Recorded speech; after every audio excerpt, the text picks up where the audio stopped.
She vanished after one night, but when the Millionaire CEO found her again, she was raising his secret twins. The gallery doors burst open with such force that every head turned. Lucius Blackwell stood at the entrance, his 6'3" frame commanding, the space like he owned it, which, given his reputation, he probably did. His steel-grey eyes scanned the room until they locked onto one person, Iris Noir, the woman who'd vanished from his penthouse 6 weeks ago without so much as a goodbye. "We need to talk." His voice cut through the champagne chatter and polite laughter. Now, Iris's wine glass trembled in her hand. The carefully constructed walls she'd built around that night, the night that had turned her entire world upside down, were about to come crashing down in the most public way possible. But to understand how we got here, we need to go back to where it all began. Welcome to Mr. Steel Rich Stories, where we bring you the most captivating romance, tales that will make your heart race and leave you breathless for more. If you're new here, hit that subscribe button and become part of our family. You're about to experience a love story unlike anything you've heard before, and you definitely don't want to miss what comes next. Now, let me take you back 6 weeks. The Grand Meridian Hotel glittered against the Manhattan skyline like a jewel box filled with secrets. Inside the crystal ballroom, 200 of the city's elite clinked glasses and celebrated an engagement that was about to spectacularly implode. Iris Noir stood near the dessert table, her fingers clutching a champagne flute she hadn't touched. The emerald dress she wore, borrowed from her best friend Maya because she couldn't afford a new one, made her feel like an imposter, which, considering the circumstances, was fitting. She'd known coming here was a mistake. Her ex-boyfriend Derek was getting engaged to Victoria Sterling, daughter of one of New York's real estate moguls. The invitation had arrived at Iris's apartment 3 weeks prior, and she'd laughed at the audacity. Who invites their ex-girlfriend to their engagement party? You should go, Maya had insisted, sprawled across Iris's threadbare couch. Show him you've moved on. Show him you're thriving. Except Iris wasn't thriving. She was surviving. Barely. At 2008, she worked 2 jobs, one as a junior curator at a struggling art gallery, the other waitressing at an upscale restaurant 5 nights a week. Her studio apartment in Queens had a leaky faucet she couldn't afford to fix, and a landlord who'd raised her rent twice in 18 months. She sent money home to her mother in Vermont every month, helping with her younger brother's college tuition, because their father had walked out when Iris was 16, leaving nothing but debt and broken promises. Coming to this party, surrounded by wealth she'd never possess, wearing a borrowed dress and shoes that pinched her toes, felt like self-torture. But Maya had been right about one thing. Iris needed closure. She needed to see Derek happy with someone else, so she could finally let go of the 3 years they'd spent together. 3 years of her supporting his entrepreneurial dreams while he bounced from failed venture to failed venture. 3 years of her paying most of the bills while he found himself. Then he'd found Victoria Sterling and her trust fund, and suddenly Derek had found himself indeed. Iris? Oh my God, you actually came. She turned to find Stephanie, one of Derek's friends, looking at her with barely concealed pity. I wasn't sure you'd have the courage to show your face here. Courage? Iris's jaw tightened. Why wouldn't I come? Derek and I ended things amicably. Right. Amicably? Stephanie's smile was razor sharp. Well, you're braver than I thought. Watching your ex upgrade must be difficult. Before Iris could respond, the lights dimmed. A spotlight illuminated the center of the ballroom where Derek stood, microphone in hand, with Victoria draped on his arm like an expensive accessory. Thank you all for coming tonight, Derek began, his voice booming through the sound system. Victoria and I are thrilled to celebrate with the people who matter most. Iris's stomach churned. She should leave, slip out quietly, before... You know, finding the right person changes everything, Derek continued. I used to date women who had no ambition, no drive. Women are content to stay small. The room seemed to tilt. He couldn't be... But Victoria showed me what partnership really means, supporting each other's success. building something meaningful together, not dragging each other down. The words hit Iris like physical blows. Around her, people glanced in her direction. Some whispered behind raised hands. They all knew. They all knew he was talking about her. Heat flooded her cheeks. Her vision blurred. She needed air. Now. Iris pushed through the crowd, ignoring the stares and whispers. Her heels clicked against marble as she fled the ballroom. Derek's voice still echoing behind her. So grateful I didn't settle. She found herself in the hotel's bar, a dimly lit space mercifully empty, except for the bartender and one man sitting alone at the far end. Double whiskey, Iris managed, her voice shaking. Please. The bartender nodded sympathetically and poured her drink. She downed it in one burning gulp, welcoming the fire that traced down her throat. Anything to distract from the humiliation scorching through her veins. Rough night? The voice came from the man at the bar's end. Iris glanced over and felt her breath catch. He was devastatingly handsome in that dangerous way that usually meant trouble. Dark hair, perfectly styled. A jaw that could cut glass. Those grey eyes that seemed to see straight through every defense she'd ever built. His suit probably cost more than 6 months of her rent. You could say that, Iris replied, surprised she could form words. He slid off his stool and moved closer, bringing his own drink, Scotch by the look of it. Lucius Blackwell, Iris Noir. She shook his extended hand, noting the calluses that seemed at odds with his polished appearance. Not just a pretty rich boy, then. What brings you to drown your sorrows at the Grand Meridian, Iris Noir? She laughed bitterly. Public humiliation. You? Private devastation. His smile didn't reach his eyes. My father died 2 weeks ago. Tonight was supposed to be the reading of his will. Turns out he had one final way to control my life, even from the grave. The raw pain in his voice resonated with something in Iris's chest. Here was someone else who understood what it meant to be broken. I'm sorry, she said softly. Don't be. He was a bastard when he was alive. Lucius drained his Scotch. But he was my bastard, and now I'm stuck with his impossible conditions. They sat in comfortable silence, 2 wounded souls sharing space in the darkness. The bartender poured them each another drink without being asked. Want to hear something pathetic? Iris found herself saying, I came to my ex-boyfriend's engagement party to prove I'd moved on. Instead, he used his speech to tell 200 people how worthless I am. That's not pathetic. That makes him a coward. Lucius's voice hardened. Real men don't build themselves up by tearing others down. Something shifted in the air between them. A connection, unexpected and undeniable. Outside the bar, the engagement party continued. Inside, 2 strangers found solace in shared pain. What happened next would change both their lives forever. Hours passed in that hotel bar, though neither Iris nor Lucius seemed to notice. The bartender had long since stopped refilling their glasses, content to let them occupy the space as the rest of the world faded away. So let me get this straight, Iris said, her initial reserve melting away with each shared confession. Your father left you one of the largest fortunes in New York, but only if you get married within 6 months. Lucius's laugh was hollow.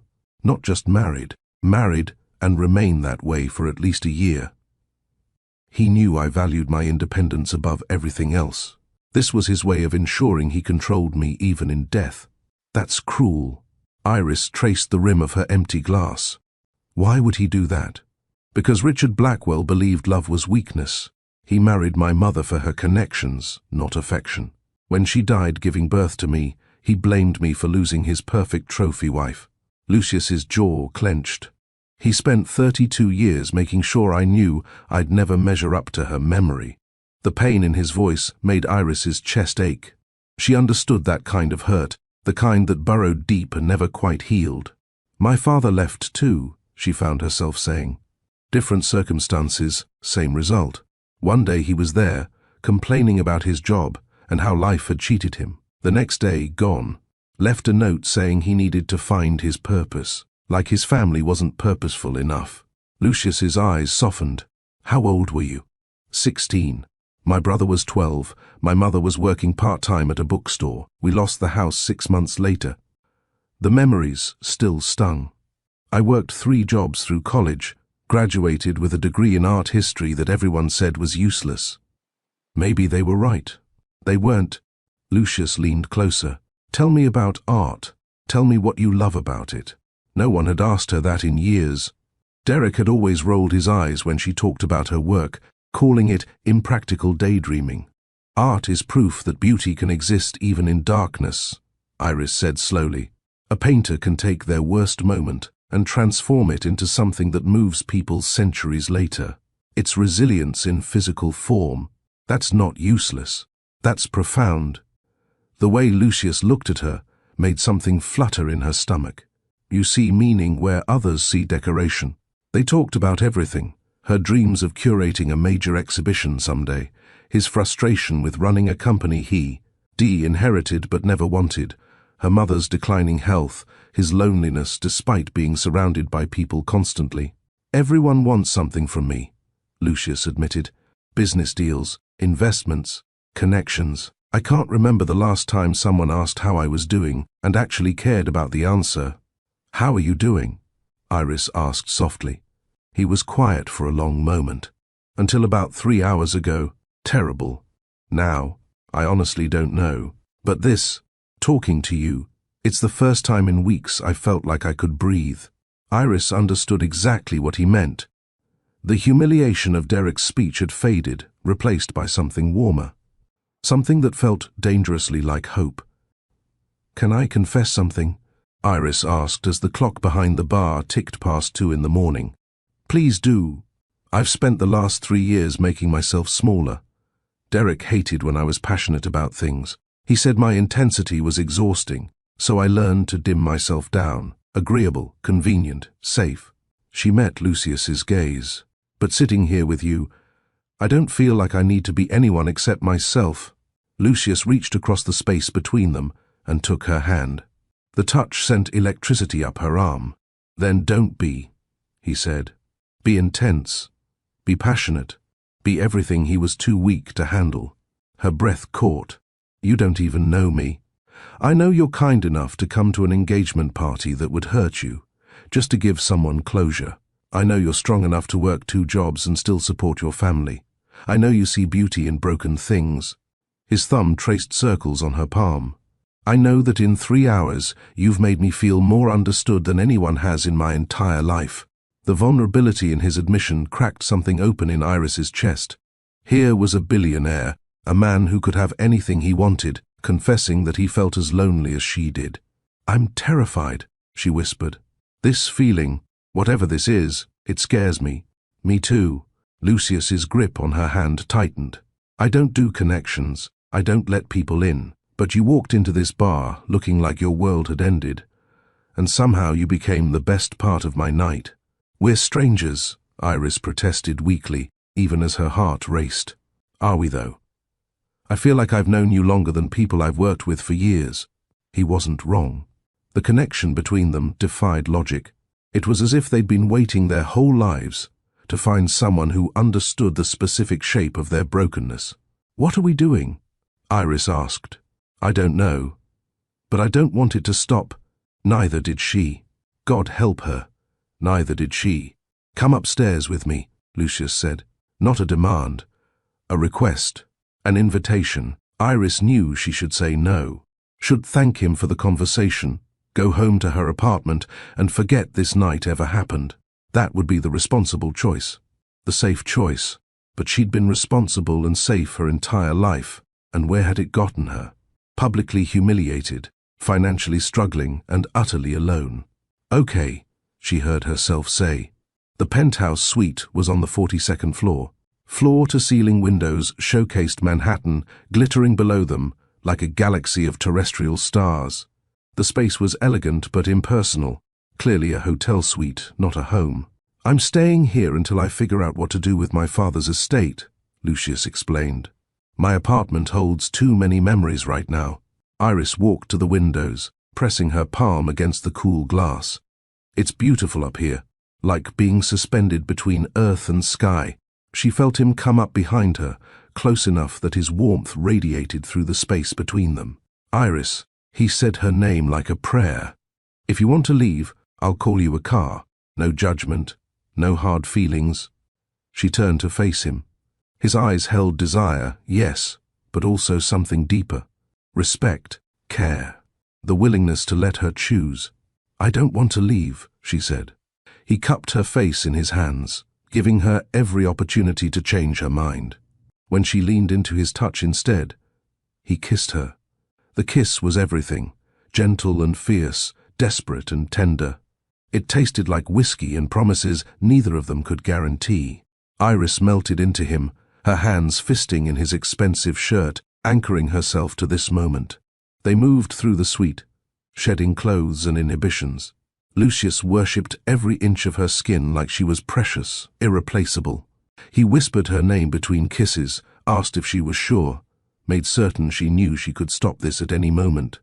But Iris didn't want to stop. For the first time in years, she felt alive, seen, cherished. They made love as the city slept below them, two broken people finding wholeness in each other's arms. It was passionate and real, and absolutely terrifying in its intensity.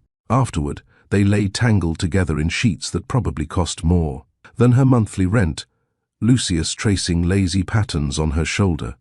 "Stay," he murmured against her hair. "Don't disappear when morning comes." "I'm not going anywhere," Iris promised, believing it with her whole heart. Iris woke to sunlight streaming through the windows, and Lucius propped on, one elbow, watching her with an expression that made her heart stumble. "Is it creepy that I've been awake for an hour just looking at you?" he asked. She laughed, suddenly self-conscious. Her borrowed dress was somewhere on the living room floor. Her hair was definitely a disaster, and she had no makeup to hide behind. "Maybe a little creepy," she teased. "But I'll allow it." He kissed her forehead, then her nose, then her lips. "I meant what I said last night. I don't want this to end, Lucius.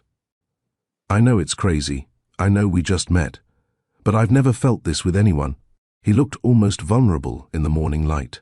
"Tell me you feel it too. Tell me I'm not alone in this."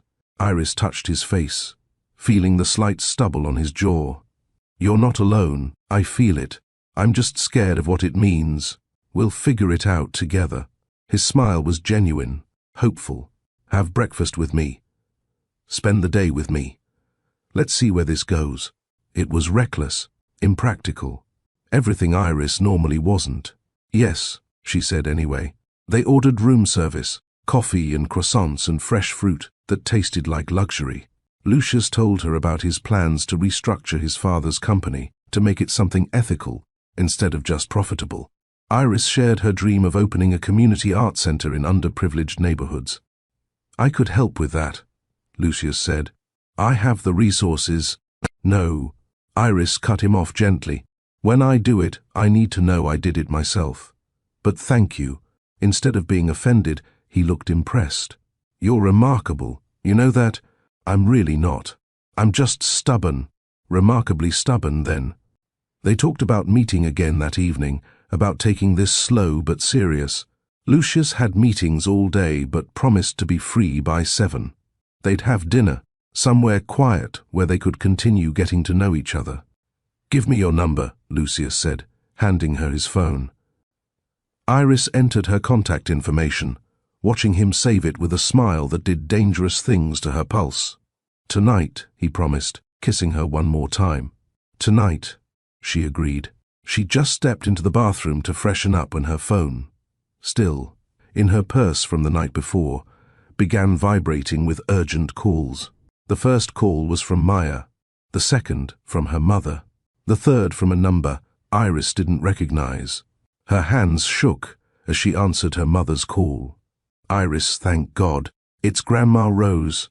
Iris's grandmother had raised her mother and had been the steady presence in their family even after Iris's father left. She was 86 and lived in a nursing facility upstate that drained most of Iris's mother's savings. "What happened?" Iris gripped the phone tighter. "She had a stroke last night. They took her to the county general. The doctors say—" Her mother's voice broke. "They say we should come now. that it might be, "We should come now." The world tilted. "I'm on my way. I'll catch the first bus to Vermont. There's a problem." Her mother sounded defeated. "The facility is demanding payment before they'll release her medical records to the hospital. We're 3 months behind, and they're threatening to—" "Iris, they're talking about legal action. They want $12,000 by the end of business today, or they're suing us." $12,000. An impossible sum.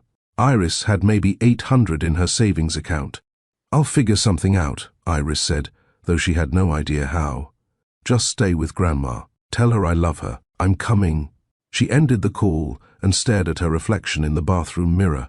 Her grandmother was dying.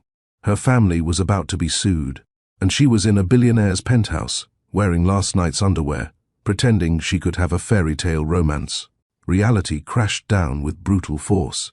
Lucius was on his laptop when she emerged, probably handling the business empire that waited for no one. He looked up with a smile that faded when he saw her expression. "What's wrong?" "I have to go." Iris grabbed her dress, pulling it on with shaking hands. "Family emergency. I'm sorry. Let me help." He stood immediately. "Whatever it is, I can—" "No."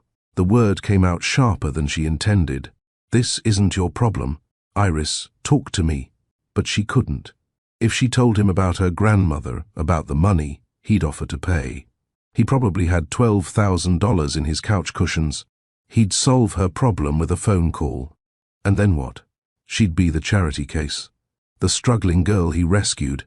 Every moment between them would be tainted by the knowledge that she'd needed him to save her. She'd spent 3 years with Derek being made to feel like a burden. She wouldn't start whatever this was with Lucius by being one. "I have to go," she repeated, shoving her feet into her shoes. "Thank you for last night. It was perfect. Then why does this feel like goodbye?" Lucius's voice was strained. "It's not. I just need to handle this alone." She could call him later. Once she'd figured out the money situation. Once she'd dealt with her grandmother's crisis. Once she wasn't standing in his suite feeling like Cinderella after midnight, suddenly aware of the vast gulf between their worlds. "I'll call you," she promised, meaning it. But Lucius's expression suggested he didn't quite believe her. The bus to Vermont didn't leave until noon. Iris sat in the Port Authority terminal, her mind racing through impossible calculations. $12,000. She could ask for an advance at both her jobs, but that would maybe cover $2,000. Maya had student loans and barely made rent. Her mother had nothing. Her phone buzzed. "Lucius, please tell me you're okay. Whatever's happening, I want to help." Guilt twisted in her stomach. She should respond, should explain. But then what? Accept his money? Start this relationship with her hand out? Prove every society gossip right when they inevitably discovered the billionaire was dating a broke nobody? Another text. "Iris, I'm worried. Just let me know you're safe." She typed out 5 different responses and deleted them all. What could she say that wouldn't sound like either a plea for help or a brush? Off. Her mother called again with worse news. Grandma Rose was in surgery. The outcome was uncertain. The nursing facility's lawyer had sent formal paperwork. They had until 5 p.m. Iris stared at her phone, at Lucius's messages, at the abyss of her bank account.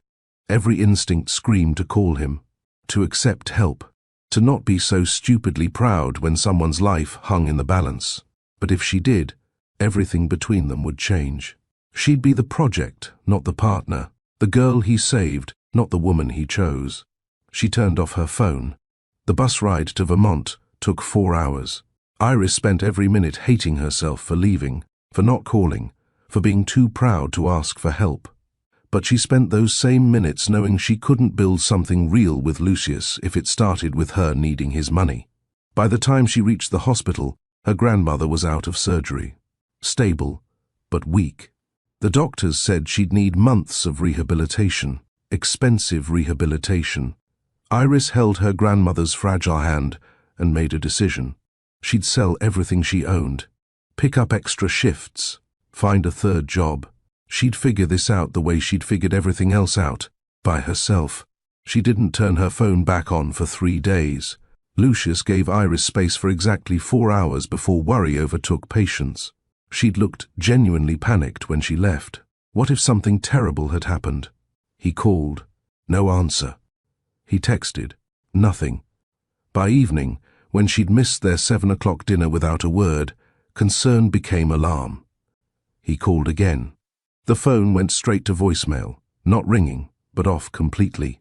Lucius stared at his phone, at her contact information, at the digital evidence, that she existed and wasn't just a dream he'd conjured from loneliness. She'd promised to call. She'd looked him in the eye and promised. But his father had made promises too. His mother had promised to stay, then died. Everyone who mattered eventually left.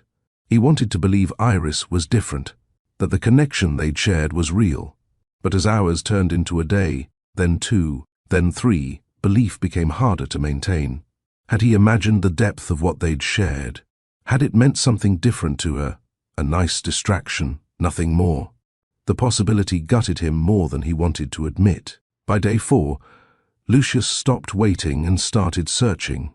He had resources most people didn't: private investigators, connections, the ability to make things happen with a phone call. He used all of them. Iris Noir. I am 28 years old. Junior curator at the Ashford Gallery in Chelsea. Worked part-time at Bella Notte restaurant.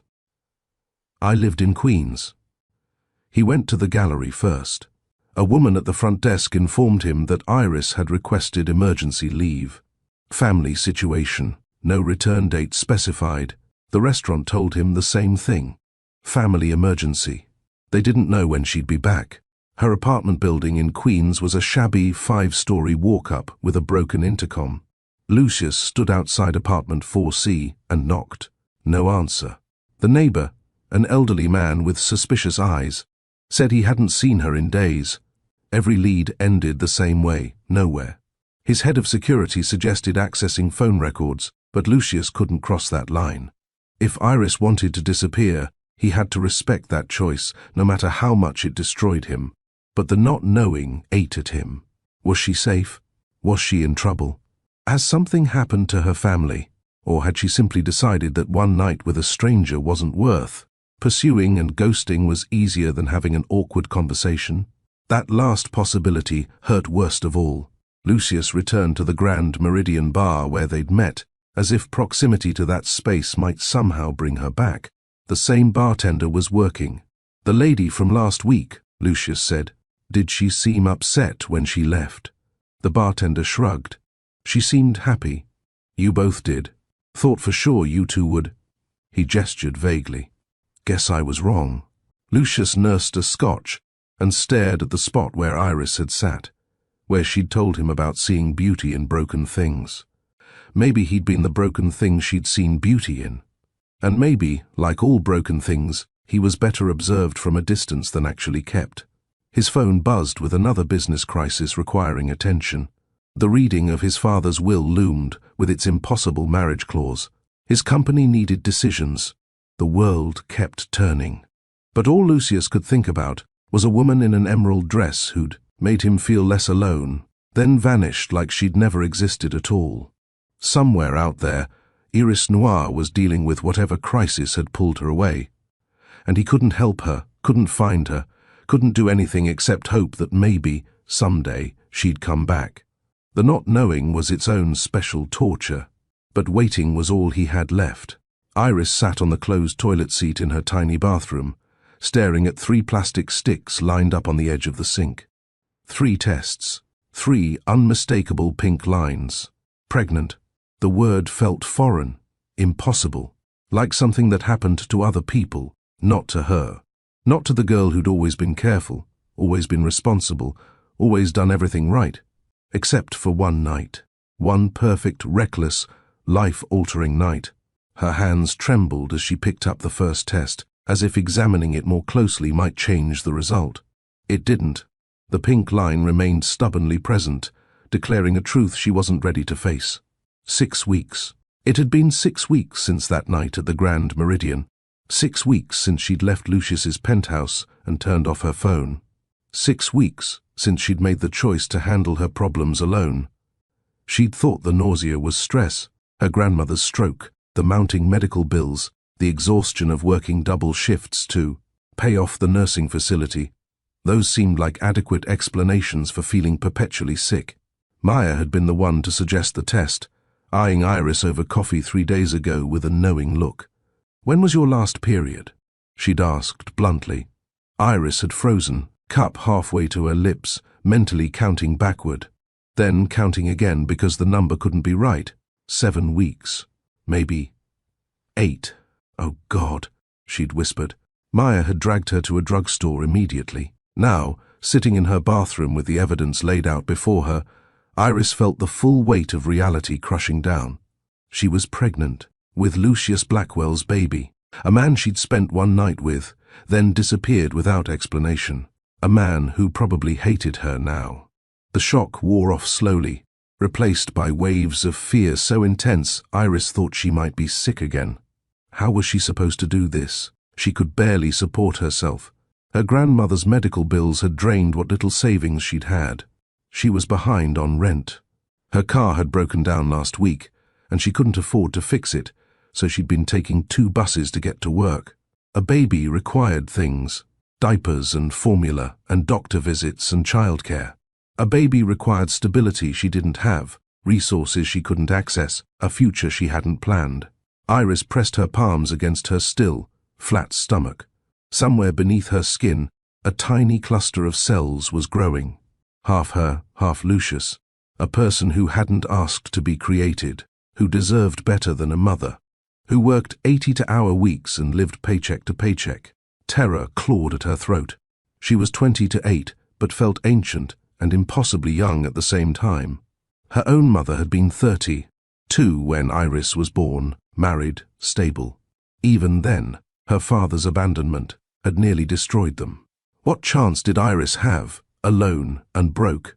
The practical voice in her head, the one that had kept her surviving through every crisis, whispered that she had options. This didn't have to continue. No one would blame her for choosing differently. But another voice, quieter and more insistent, whispered something else. "This is your child. Yours and Lucius's, the product of the one night you felt truly alive." Iris had never been particularly maternal. She'd never been one of those women who cooed over babies or dreamed of motherhood. Her dreams had been about art, about making something meaningful with her life. Yet, sitting in that cramped bathroom, looking at those 3 positive tests, she felt something unexpected, a fierce, protective surge that had nothing to do with logic. This tiny cluster of cells was hers, and despite the impossibility, despite the terror, despite everything, she wanted it. The realization brought tears she'd been holding back for weeks. She cried for the mess she'd made, for the future she'd never planned, for the man whose child she carried but whose number she deleted in a moment of pride. She cried until she had no tears left, until the fear settled into something manageable, something she could work with. Then she stood up, washed her face, and started making a plan. Before we continue with Iris's journey, I need to pause and ask you something. Here at Mr. Steele Rich Stories, we believe the best stories are the ones that make us think, that challenge us to consider what we do in impossible situations. So I'm asking you, what would you do if you were Iris? Would you reach out to Lucius and tell him about the pregnancy, even though you disappeared without explanation? Would you try to handle it alone, protecting your independence? Or would you consider other options entirely? Drop your thoughts in the comments below. I read every single one, and I genuinely want to know what you think. Your perspective matters, and this community thrives on these conversations. And if you haven't already, hit that subscribe button and turn on notifications. Iris's story is just getting started, and trust me, you won't want to miss what happens next. Now, let's get back to our story. That night, Iris lay in bed staring at her water-stained ceiling, thinking about choices and consequences. Her entire life had been shaped by other people's decisions. Her father's choice to leave, Derek's choice to humiliate her publicly, even her grandmother's stroke, a consequence of genetics and age, things beyond anyone's control. But this This was hers. She'd made the choice to go upstairs with Lucius. She'd made the choice to leave without explanation. And now, she had to make another choice about what came next. There was a certain courage required in accepting consequences, not running from them, not blaming others, but standing in the reality you'd created and figuring out how to move forward. Her mother had taught her that, in the years after her father left, "We can't control what others do," she'd said, working 2 jobs to keep them fed. "But we can control how we respond. We can choose courage over bitterness." Iris had always admired that strength. Now she needed to find it in herself. Being pregnant and alone wasn't ideal. It wasn't what she'd planned or wanted. But it was real, and it required her to be braver than she'd ever been. She thought about the art she loved, the paintings born from suffering, the sculptures carved from broken stone. Beautiful things often came from difficult circumstances, not because the circumstances were good, but because someone had the courage to create despite them. Maybe that's what this was. Not a disaster, but a different kind of creation. The thought didn't make the fear disappear, but it made it bearable. She could do hard things. She'd been doing hard things her whole life. This would just be the hardest one yet. The first trimester was brutal. Morning sickness turned out to be a cruel misnomer. Iris was nauseous all day, every day. The smell of the restaurant's kitchen, where she'd worked for 3 years without issue, suddenly made her gag. She spent her breaks in the bathroom, trying not to vomit, then had to return to the floor with a smile and take orders. At the gallery, she could at least sit at the desk when no patrons were present, but standing for long periods made her dizzy, and the exhaustion was unlike anything she'd experienced. By noon, she felt like she'd run a marathon. By evening, she could barely keep her eyes open. She'd also enrolled in an online art history certification program 6 months ago, trying to make herself more marketable for better positions. The coursework required hours she no longer had, energy that had vanished completely. Iris did homework at 2 in the morning when insomnia struck, fueled by crackers and ginger tea, the only things she could keep down. She wrote essays about Renaissance painters while fighting waves of nausea.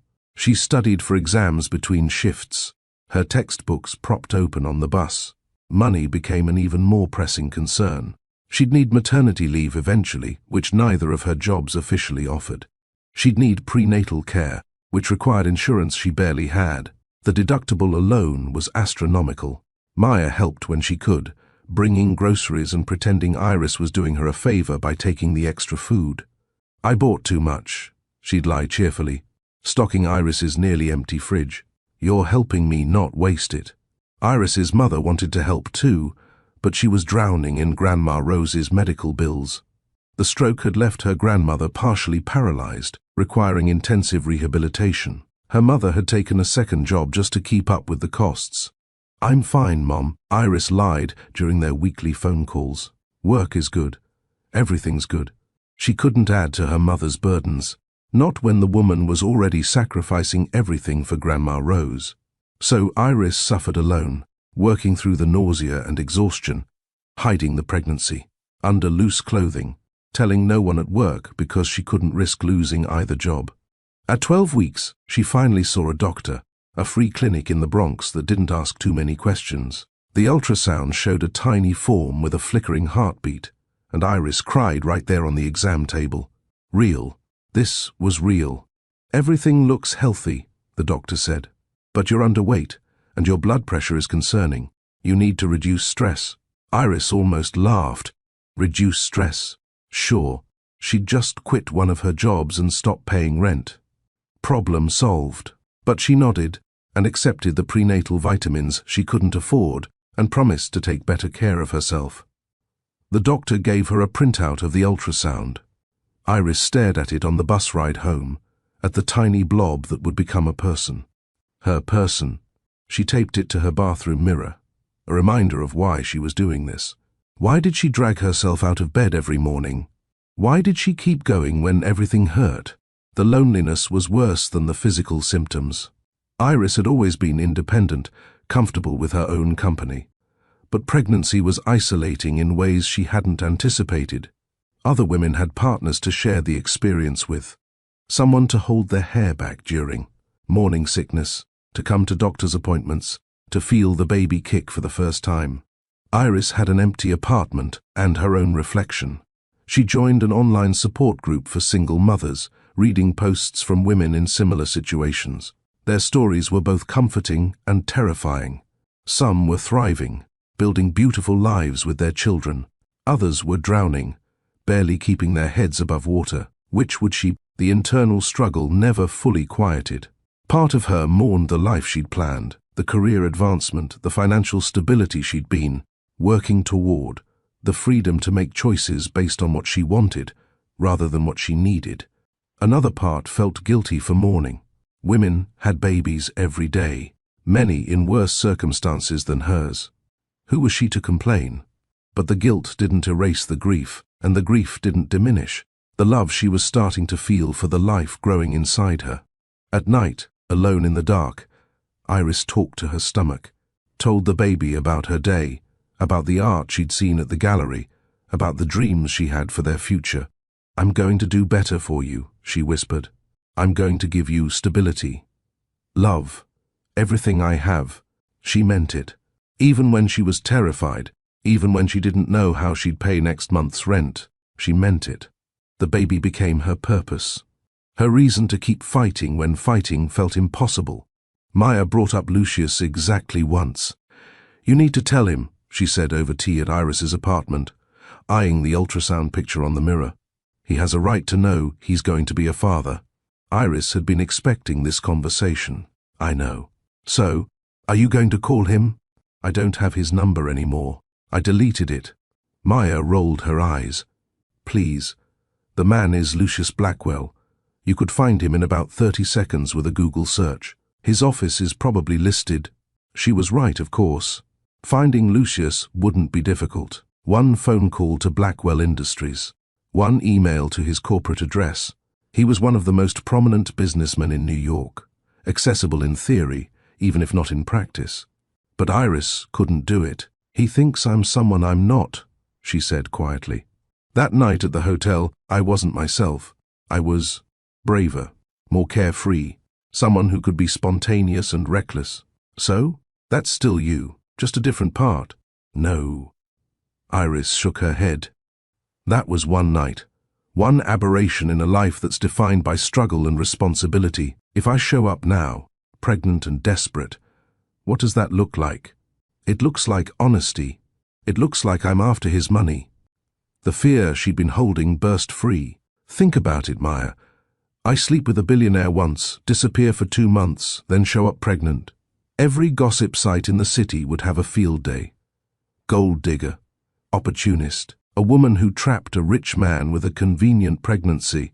Maya's expression softened. "Lucius wouldn't think that. Not based on what you've told me about him, wouldn't he? We spent one night together. He doesn't know me. For all he knows, this is exactly the kind of person I am, someone who targets wealthy men and manufactures situations. But it's not manufactured. You're actually pregnant with his child, which makes it look even more suspicious." Iris stood, pacing her small living room. His father just died. He inherited a fortune. There are probably dozens of women trying to get close to him for his money. Why would I be different? Because you are different. Because you didn't ask him for anything. I didn't ask because I ran away before he could offer. That doesn't make me noble. It makes me a coward who's now in an impossible position. Maya was quiet for a long moment. "So what? You're just going to raise this baby alone? Never tell Lucius he has a child?" The question hit hard because Iris didn't have a good answer. She'd been avoiding it, pushing it to some future date when things would be clearer. "I don't know," she admitted. "Maybe someday when the baby is older, when I'm more stable, when I can prove I'm not after his money, and in the meantime, I do what I've always done. I will survive." Maya looked like she wanted to argue more, but must have seen the exhaustion in Iris's face. She let it go, changing the subject to nursery ideas and baby names.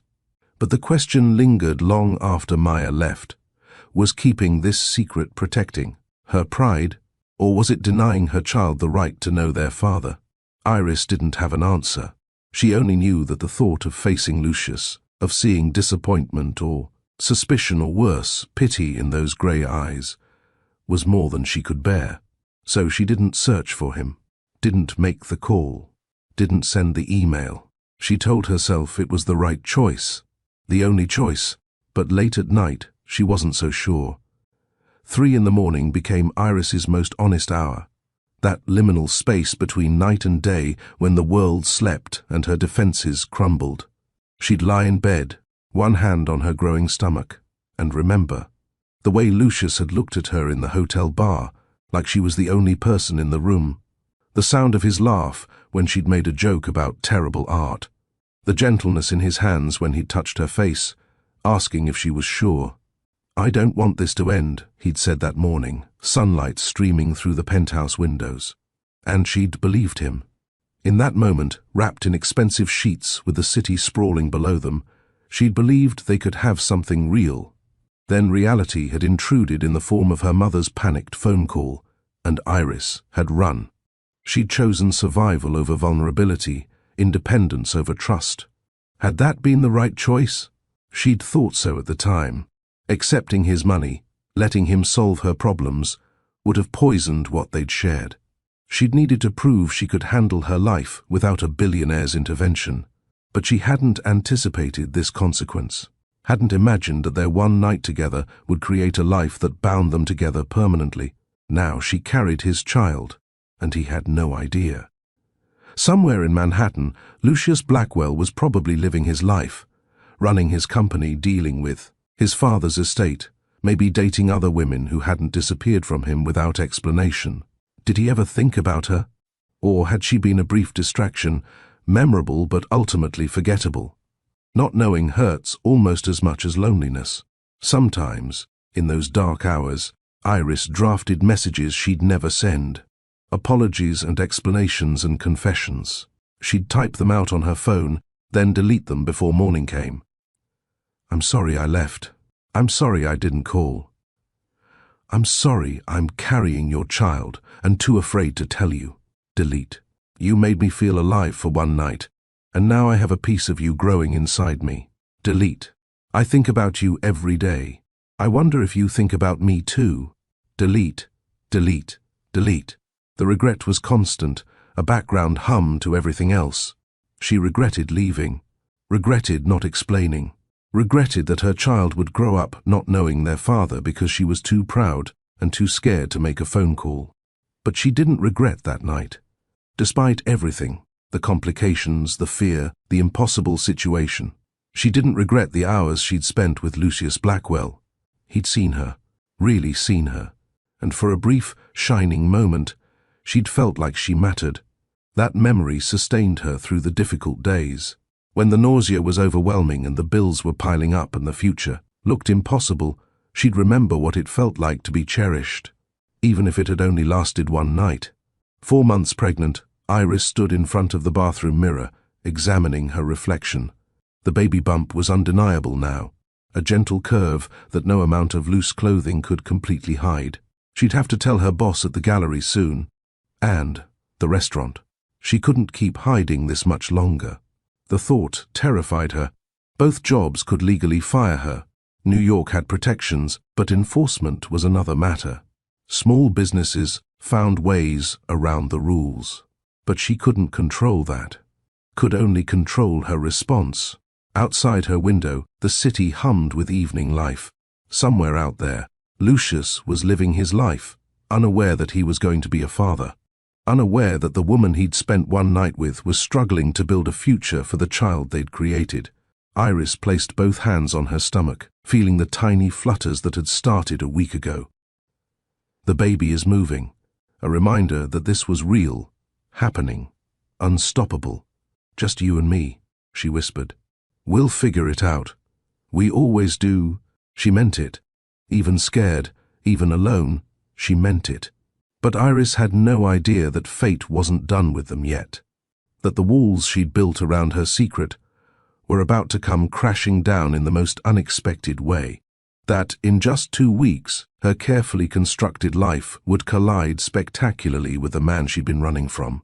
that the baby growing inside her was about to change everything for both of them, whether she was ready or not. The universe had plans that didn't care about her fears or her pride or her desperate need for independence. And those plans were already in motion. The contractions started at 3:47 a.m. on a Tuesday in February, 2 weeks before Iris's due date. She'd been dreaming about the ocean, a place she hadn't visited since childhood, when pain ripped through her abdomen with such intensity she gasped awake. Her hands flew to her stomach, feeling the hardness beneath her skin as her body contracted. "Not yet," she whispered to the baby. "I'm not ready yet." But babies didn't care about readiness. By the time Maya arrived to drive her to the hospital, the contractions were 7 minutes apart. Iris gripped the dashboard of Maya's battered Honda, breathing through each wave of pain, while her best friend violated every traffic law getting to Mount Sinai. "You're doing great," Maya kept saying, though her knuckles were white on the steering wheel. "Just breathe. We're almost there." The emergency room was chaotic. A stabbing victim, someone having a heart attack, a child with a broken arm crying for his mother. Iris stood at the intake desk, doubled over with a contraction, waiting for someone to notice her. "How far apart?" a nurse finally asked, appearing with a wheelchair. 5 minutes, Iris managed. Things moved quickly after that. She was whisked to labor and delivery, changed into a hospital gown that barely closed, over her stomach, hooked up to monitors that beeped with her baby's heartbeat. The OB on call, a tired-looking woman named Dr. Patterson, examined her and delivered news that made Iris's already racing heart stop completely. "You're having twins." The words didn't make sense. "What?" "No, I'm having one baby. The ultrasounds only showed one." The second baby was hiding behind the first. "It happens sometimes, Doctor." Patterson's expression was professional but sympathetic. "You're already 6 centimeters dilated. These babies are coming today, whether we're surprised or not. Twins. 2 babies. Double everything. Double the diapers, double the formula, double the cost." Iris had barely figured out how to afford one child. The panic must have shown on her face because Maya grabbed her hand. "We'll figure it out, one thing at a time. Right now, you just focus on getting these babies here safely." The next 8 hours were a blur of pain, unlike anything Iris had imagined. They'd talked about epidurals in her prenatal class, but Iris's insurance barely covered the birth itself. Pain medication was an extra cost she couldn't justify, so she labored naturally, gripping Maya's hand hard enough to bruise, breathing through. Contractions that felt like her body was being torn apart from the inside. "You're doing so well," the nurses kept saying. But Iris didn't feel like she was doing well. She felt like she was dying. At 12:23 p.m., after 3 hours of pushing, the first baby emerged, a tiny, screaming girl with a shock of dark hair and lungs that could wake the dead. "It's a girl, Doctor," Patterson announced, placing the baby on Iris's chest. Iris looked down at the tiny, furious creature and felt her heart crack open in a way she'd never experienced. Love, instant, overwhelming, terrifying love, flooded through her. "Hi," she whispered, tears streaming down her face. "Hi, baby girl." She had exactly 4 minutes with her daughter before the next contraction hit and the second baby demanded to be born. The boy came easier, 3 pushes, and he slid into the world at 12:38 p.m. Quieter than his sister, but just as perfect. When they placed him on her chest next to his sister, Iris looked down at both of them and understood, for the first time, what people meant when they said love could break you and heal you simultaneously.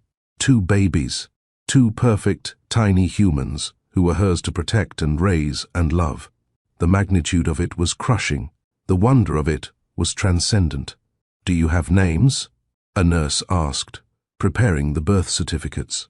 Iris had picked out one name, Charlotte after her grandmother, but she needed a second name now, and her exhausted brain could barely form thoughts. She looked at her daughter, still screaming her displeasure at being ejected from the womb. Strong-willed already, a fighter. "Sienna," Iris said. "Her name is Sienna Rose." Then she looked at her son, quiet and alert, his eyes, still that newborn blue-gray but already, showing hints of something familiar, gazing at her with what felt like ancient wisdom. Those eyes. She knew those eyes. Felix, she whispered, her throat tight. Felix James. 2 names for 2 miracles. 2 reasons her life would never be the same. From the beginning, the twins were as different as 2 humans could be. Sienna came into the world angry and stayed that way for the first 3 months. She cried when she was hungry, cried when she was tired, cried when she was uncomfortable, and sometimes cried just because she felt like it. She demanded attention with the imperious attitude of a tiny dictator. "This one's going to run the world someday," Maya said during one of Sienna's marathon crying sessions. Or at least terrify everyone into submission. But when Sienna smiled, rare at first but increasingly frequent, it lit up her entire face. And when she laughed, which started around 3 months, it was the most joyful sound Iris had ever heard. Sienna approached life with intensity, whether she was furious or delighted. Felix, by contrast, was eerily calm. He rarely cried, watching the world with those observant eyes that grew more grey with each passing month. While Sienna demanded, Felix waited patiently. While Sienna screamed for attention, Felix would simply gaze at whoever was nearby until they noticed him. "He's plotting something," Maya joked. "That's the look of a criminal mastermind in training." But Felix wasn't plotting. He was observing, learning, taking everything in with a quiet intelligence that sometimes unnerved Iris. At 6 months, he'd figured out how to escape his swaddle while Sienna still fought hers like it was a mortal enemy. At 9 months, he was pulling himself up on furniture while Sienna was still perfecting her crawl. They were opposites in almost every way, yet utterly devoted to each other. If you separated them for more than a few minutes, both would fuss until reunited. They slept better together, ate better together, played better together. Watching them, Iris saw pieces of herself. Sienna's determination, Felix's quiet strength. But she also saw Lucius in ways that made her heart ache. Felix had his eyes. As the months passed and the newborn blue faded, it became undeniable. Steel-grey eyes that looked at the world with the same intensity she remembered from that night at the Grand Meridian. And Sienna, despite her dramatic temperament, had Lucius's bone structure emerging. The same strong jaw, the same elegant cheekbones that would probably make her devastating when she grew up. Looking at her children was like looking at a map of that one perfect night. Pieces of her and pieces of him combined into 2 entirely new people. People who deserved to know their father. The thought plagued Iris constantly, but she still couldn't bring herself to make the call. Not yet. Not when she was barely keeping her head above water. The first year was survival in its purest form. Iris returned to work when the twins were 6 weeks old because her unpaid leave was up and rent didn't pay itself. The gallery let her come back part-time, 20 hours a week instead of 40, which meant 20 fewer hours of income. She'd had to quit the restaurant. There was no way to manage evening shifts with infant twins. The loss of that paycheck was devastating, but physics made it impossible to be in 2 places at once. Maya helped when she could, watching the twins during Iris's gallery shifts. But Maya had her own job, her own life. Iris couldn't rely on her for everything.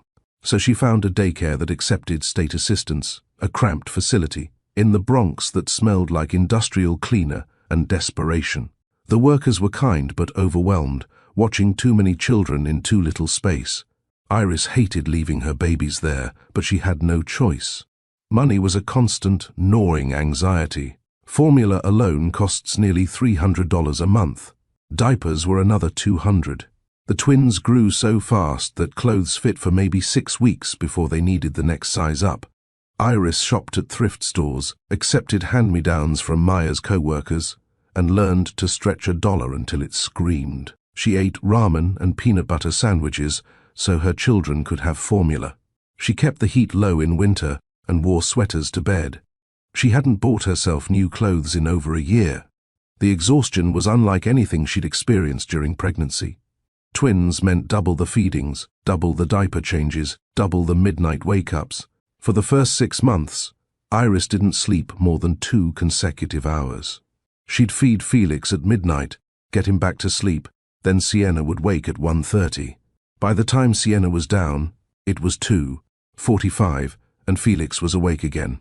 The cycle repeated endlessly, night after night, until Iris felt like a zombie moving through a fog. She fell asleep, standing up at the gallery once, jerked awake to find a patron staring at her with concern. "Are you all right?" the woman had asked. "Just tired," Iris had managed. New baby. How old? 4 months. Well, babies. Twins. The woman's eyes had widened with sympathy. "Oh, honey. I remember those days. It gets better, I promise." But when? When did it get better? Because Iris couldn't see the light at the end of this tunnel. She was drowning in responsibility, in sleeplessness, in the constant terror that she wasn't enough, that she'd fail her children the way every adult in her life had eventually failed her. At her lowest point, 3 a.m. on a Wednesday, when both twins were screaming and she'd been awake for 36 hours straight, Iris sat on the floor of the nursery and cried right along with them. "I can't do this," she sobbed. "I'm sorry. I'm so sorry. You deserved better than me." But even as she said it, she was picking up Felix, then Sienna, holding both crying babies, against her chest and rocking them until their screams subsided into whimpers. Then silence. She could do this. She was doing this. Even when it felt impossible, she kept going. Because that's what mothers did. Somewhere around the 8-month mark, something shifted in Iris. She'd been existing in survival mode so long that she hadn't noticed when survival became strength. When fear transformed into fierce determination, it happened gradually, then all at once. The moment she truly became a mother, not just a woman with children, but a warrior who would burn down the world to protect her babies.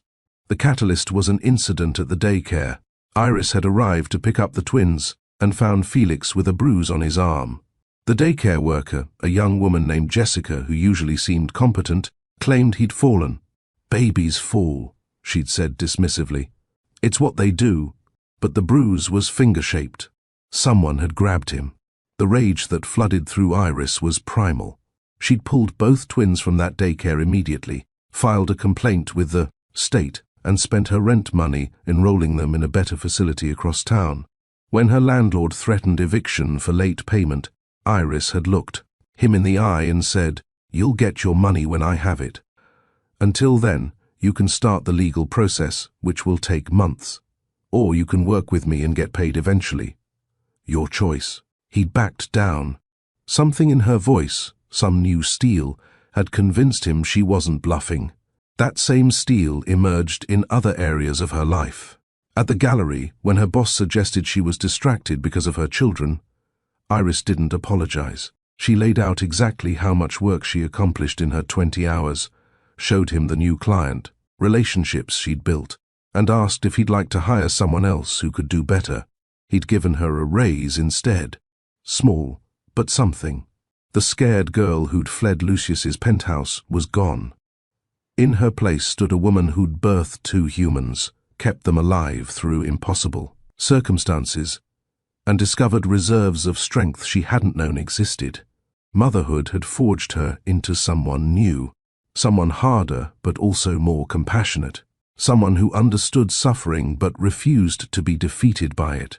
She was still terrified most of the time, still struggled with money and exhaustion and the constant juggling act of single parenthood. But beneath the fear was bedrock, an unshakable certainty that she would protect her children no matter the cost. That fierce love made everything else bearable. The hardest lesson Iris learned was that independence and isolation weren't the same thing. She'd spent her whole life refusing help, equating self-sufficiency with strength. Asking for assistance felt like admitting defeat, like proving she was exactly as weak as people assumed. But watching her children grow, seeing how Sienna and Felix relied on each other, taught her something crucial. Humans weren't meant to do everything alone. It started small, letting Maya babysit without feeling guilty, accepting her mother's offer to send hand-me-down baby clothes from Grandma Rose's church community, joining a single mother's support group and actually participating instead of just lurking. Then it grew bigger, applying for WIC benefits even though it felt like admitting failure, using the food bank when money was especially tight, letting her neighbor, an elderly woman named Mrs. Chen who adored the twins, watch them for an hour so Iris could take a shower without rushing. Each instance of accepting help felt like chipping away at armor she'd worn for protection. It was uncomfortable, vulnerable, sometimes humiliating, but it was also survival, and survival meant doing whatever it took. The support group was particularly transformative. Sitting in that church basement every Wednesday night, listening to other single mothers share their struggles, Iris realized she wasn't alone in her failures or fears. "I fed my kid cereal for dinner 3 nights in a row because I was too tired to cook," one woman confessed. "I let mine watch 4 hours of TV yesterday so I could sleep," another admitted. "I cried in the grocery store because I couldn't afford both diapers and vegetables," a third said. Each confession was met with nods of understanding, not judgment. These women got it. They understood the impossible math of single parenthood, the constant trade-offs between needs, the exhaustion that went bone deep. Iris started sharing too, talking about her fears, her regrets, the father her children didn't know. The women listened without advice or criticism, just witnessed her pain and reflected it back with empathy. "You're doing the best you can with what you have," one woman told her after a particularly emotional meeting. "That's all any of us can do. And it's enough. You're enough." The words broke something open in Iris's chest. She'd been measuring herself against impossible standards, comparing her reality to other people's curated lives, and finding herself perpetually lacking. But maybe enough didn't mean perfect. Maybe it just meant showing up every day and trying. Learning to ask for help didn't make Iris weak. It made her wise. Strong enough to admit she couldn't do everything alone. Brave enough to accept that vulnerability wasn't the same as failure. It was one of the greatest gifts her children gave her, teaching her that needing people was human, not shameful. Sienna and Felix taught Iris more about life than any book or experience ever had. Sienna taught her about joy. The toddler approached every day with enthusiasm that was exhausting but also infectious. She squealed with delight at pigeons. She danced to music only she could hear. She found wonder in puddles and leaves and her own reflection. Watching Sienna, Iris remembered what it felt like to be delighted by small things. She started noticing beauty again, the way morning light filtered through their apartment window, the sound of her children's laughter, the simple pleasure of a warm cup of tea. Sienna also taught her about persistence. When the little girl wanted something, she didn't give up. She'd try to reach a toy on a high shelf 50 different ways before accepting defeat. She'd practice new words until she got them right. She approached obstacles with the absolute certainty that she'd eventually overcome them. That same persistence started showing up in Iris's life. When the gallery cut her hours, she didn't despair. She applied for grants to fund independent art projects. When money was tight, she found creative solutions instead of just panicking. She channeled Sienna's refusal to accept limitations. Felix, meanwhile, taught her about observation and patience. He'd study things for long minutes, a toy, a book, his own hands, with intense concentration. While Sienna charged ahead, Felix waited and planned. Iris learned to slow down, to notice details she'd been missing in her constant rush. She started really looking at her children instead of just managing them. She saw how Felix comforted Sienna when she was upset, how Sienna made Felix laugh when he was serious. Felix also taught her about quiet strength. He didn't demand attention, but his presence was constant and steady. He was the anchor while Sienna was the storm. Both children taught her about unconditional love. They didn't care that their apartment was tiny or that Iris couldn't afford fancy toys. They didn't judge her for feeding them frozen vegetables or dressing them in thrift store clothes. They loved her completely, unreservedly, just for being their mother. That love was transformative. It made Iris want to be better, not perfect, but better, more patient, more present, more willing to forgive herself when she fell short. The twins also taught her about resilience. They fell down constantly while learning to walk and simply got back up. They approached each day fresh, unburdened by yesterday's frustrations. Iris tried to adopt the same attitude. Yes, Yesterday was hard. Yes, tomorrow might be harder. But today was its own thing, full of small moments that mattered more than the big struggles. Her children were her greatest teachers, showing her daily what really mattered: connection, presence, love. Everything else was just details. 3 years passed in a blur of milestones and mundane moments that somehow added up to a life. The twins turned 1, then 2, then 3. Sienna grew into a whirlwind of energy and opinions, a tiny person who knew exactly what she wanted and wasn't shy about demanding it. Felix remained thoughtful and observant, speaking less than his sister, but saying profound things when he did talk. "Why is the sky up there?" he asked one day, pointing above them. "Because that's where it is," Iris had responded, distracted. "But why isn't it down here with us?" The question made her stop and actually think. Felix had a way of doing that, asking things that seemed simple but weren't. Iris's career evolved slowly but steadily. She'd completed her certification program, studying during nap times and after the twins went to bed.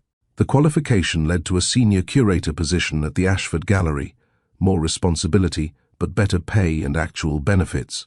She could afford a slightly bigger apartment in a slightly better neighborhood. Nothing fancy, but the heat worked consistently and the landlord actually fixed things when they broke. The twins had their own room instead of sharing her bedroom. Small victories that felt monumental. Money was still tight, but not desperate. Iris had learned to budget ruthlessly, to save when she could, to find free activities for the children. Museums on free days, parks in good weather, the library's storytime program. Her mother visited twice a year, always bringing gifts and offers to help that Iris mostly refused but appreciated. Grandma Rose had recovered enough to video chat with the twins weekly and hearing. Their great-grandmother's voice made Sienna and Felix giggle with delight. Maya remained a constant presence. The twins called her Auntie Maya and considered her family.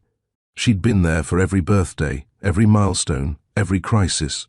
Iris didn't know how she would have survived without her. The support group continued to be a lifeline. Some women had moved on, situations improving or partners entering the picture. New women joined, fresh to the struggles. Iris now navigated with hard-won experience. She'd become one of the veterans, the one who could offer advice and reassurance to newcomers. "It gets easier," she'd tell them. The same words she'd once heard. Not easy, but easier. And it was true. 3 years in, Iris had found a rhythm. Not perfect, not without challenges, but manageable. She was good at her job. Her children were healthy and happy. She had people who cared about her. She'd built a life from nothing, and while it wasn't the life she'd imagined at 28, it was hers. Hard-won and precious. The one shadow that never fully lifted was the secret she carried. Felix's grey eyes grew more like Lucius's every day. Sometimes Iris would catch him in a certain expression, serious, contemplative, and feel like she was looking at his father. Guilt gnawed at her. The twins deserved to know where they came from, who they came from. Lucius deserved to know he had children. But 3 years felt like too long. How did you call someone after 3 years and say, "Remember that night"? Surprise, you're a father to twins you've never met. The longer she waited, the more impossible it became. So she kept waiting, kept putting it off, kept telling herself she'd figure it out eventually. Felix's 3rd birthday party was at the park, a small gathering with Maya, a few kids from daycare, and sheet cake from the grocery store. Iris watched her son blow out his candles with that serious expression he always wore when concentrating. His eyes, unmistakably steel grey now, reflected the sunlight. Lucius's eyes. Every time Iris looked at her son, she saw the man she'd spent one night with 3 years ago. Felix had his father's bone structure too, though softened by baby fat. The same strong jaw emerged, the same way of observing before acting. Sienna, meanwhile, had inherited Lucius's charisma. When she smiled, people melted. She had a way of commanding attention without trying, of making everyone around her feel like they were the most important person in the room. She also had his stubbornness. When Sienna decided something, changing her mind required an act of Congress. No pink dress, She'd declared that morning. "I want the blue one." "The blue one is dirty, sweetheart. How about the yellow one?" "Blue." They'd compromised on purple, which took 20 minutes of negotiation that would have impressed a UN diplomat. Watching her children, Iris saw a family tree written on their faces, her features mixed with his, creating something entirely new but undeniably connected to both of them. Maya noticed too. "Felix looks more like his father every day," she'd commented quietly while the kids played. "I know. You're going to have to tell Lucius eventually." "I know that too. So when?" Iris watched Felix share his cake with Sienna, the two of them giggling together. "I don't know. How do you drop that bomb on someone?" "Hi, remember me? Here are the children you didn't know existed." By being honest. By giving him the choice to be in their lives. What if he doesn't want to be? What if he's moved on, married someone else, has other kids? The fears she'd been harboring spilled out. What if I introduce the twins to their father, only to have him reject them? What if he doesn't? What if he's been wondering about you for 3 years? What if he wants to know his children? Iris didn't have an answer. Only fear and guilt, and the terrible knowledge that she'd let this go on too long. The call came on a Wednesday in April. "Is this Iris Noir?" A crisp, professional voice. Speaking. "This is Catherine Wells from Meridian Gallery. Your application for senior curator came across my desk. I'd like to schedule an interview." Iris's heart stopped. Meridian Gallery was one of the most prestigious galleries in Manhattan. She'd applied on a whim, never expecting to hear back. "Yes," she managed. "Absolutely." When? The interview was scheduled for the following week. Iris spent every spare moment preparing, researching the gallery's history and current exhibitions, rehearsing answers to likely questions. Maya watched the twins during the interview. Iris wore her one good suit, bought second-hand but tailored to fit, and tried to project confidence she didn't entirely feel. Catherine Wells was in her 50s, elegant and intimidating. She spent an hour grilling Iris about her experience, her vision for contemporary art curation, her thoughts on accessibility in galleries. Iris answered honestly, drawing on her years of experience and the passion that had never died despite the struggles. "You have an impressive background given your circumstances," Catherine said. "Single mother to twins, working your way up from entry-level positions. That shows tenacity. It shows stubbornness," Iris replied. "I'm too stubborn to give up on things I care about." Catherine smiled. "Good. This position requires someone who can handle pressure. The Meridian Gallery's spring exhibition is our most important event of the year. It attracts donors, collectors, and media attention. We need someone who can manage that without falling apart. I've kept 2 3-year-olds alive and thriving while working full-time," Iris said. "I can handle pressure." 2 days later, Catherine called with an offer. Better salary than Iris had ever earned. Real benefits. The chance to curate major exhibitions and work with renowned artists. It was everything she'd been working toward for years. "There's one condition," Catherine added. "Our spring exhibition is in 6 weeks. You'd need to start immediately and hit the ground running. The exhibition is already planned, but our previous curator left unexpectedly. Can you handle that timeline? 6 weeks to prove herself at the most important gallery she'd ever worked for. Terrifying. Impossible." "Yes," Iris said without hesitation. "I can do it." She started the following Monday, diving into exhibition plans and donor, relationships, and a level of responsibility she'd only dreamed about. The spring exhibition was titled Metamorphosis, Transformation Through Adversity. Artists who'd created beauty from struggle, who'd turned pain into something meaningful. Iris understood that theme intimately. She'd been living it for 3 years. What she didn't know, what she couldn't have anticipated, was that the Meridian Gallery's primary benefactor, the man who'd funded this entire exhibition and would be attending the opening gala, was Lucius Blackwell. The universe was about to force the reunion she'd been avoiding for 3 years. And Iris had absolutely no idea it was coming. The Meridian Gallery had been transformed into something magical. Soft lighting illuminated the carefully curated pieces, sculptures that seemed to defy gravity, paintings that captured moments of human transformation, installations that invited contemplation. Iris had spent 6 weeks bringing this vision to life, and seeing it complete made every sleepless night worth it. She'd arrived 3 hours early, dressed in a simple black dress that Maya had insisted she buy new for the occasion. "You're the senior curator now," her best friend had said firmly. "You need to look the part." The dress was elegant without being flashy, professional but feminine, with clean lines that made Iris feel confident. She'd even splurged on heels that didn't pinch her toes and gotten her hair professionally styled for the first time in years. Tonight mattered. The Meridian Gallery's spring exhibition attracted Manhattan's elite, collectors, critics, journalists, donors whose contributions funded the arts. Catherine had made it clear that Iris's performance tonight would determine her future at the gallery. "The primary benefactor is particularly important," Catherine had mentioned during their final preparation meeting. "Blackwell Industries has been our largest donor for 5 years. Mr. Blackwell rarely attends these events, but he's making an exception tonight. Make sure you connect with him personally." Iris had nodded, adding schmooze with Blackwell guy to her mental checklist without giving it much thought.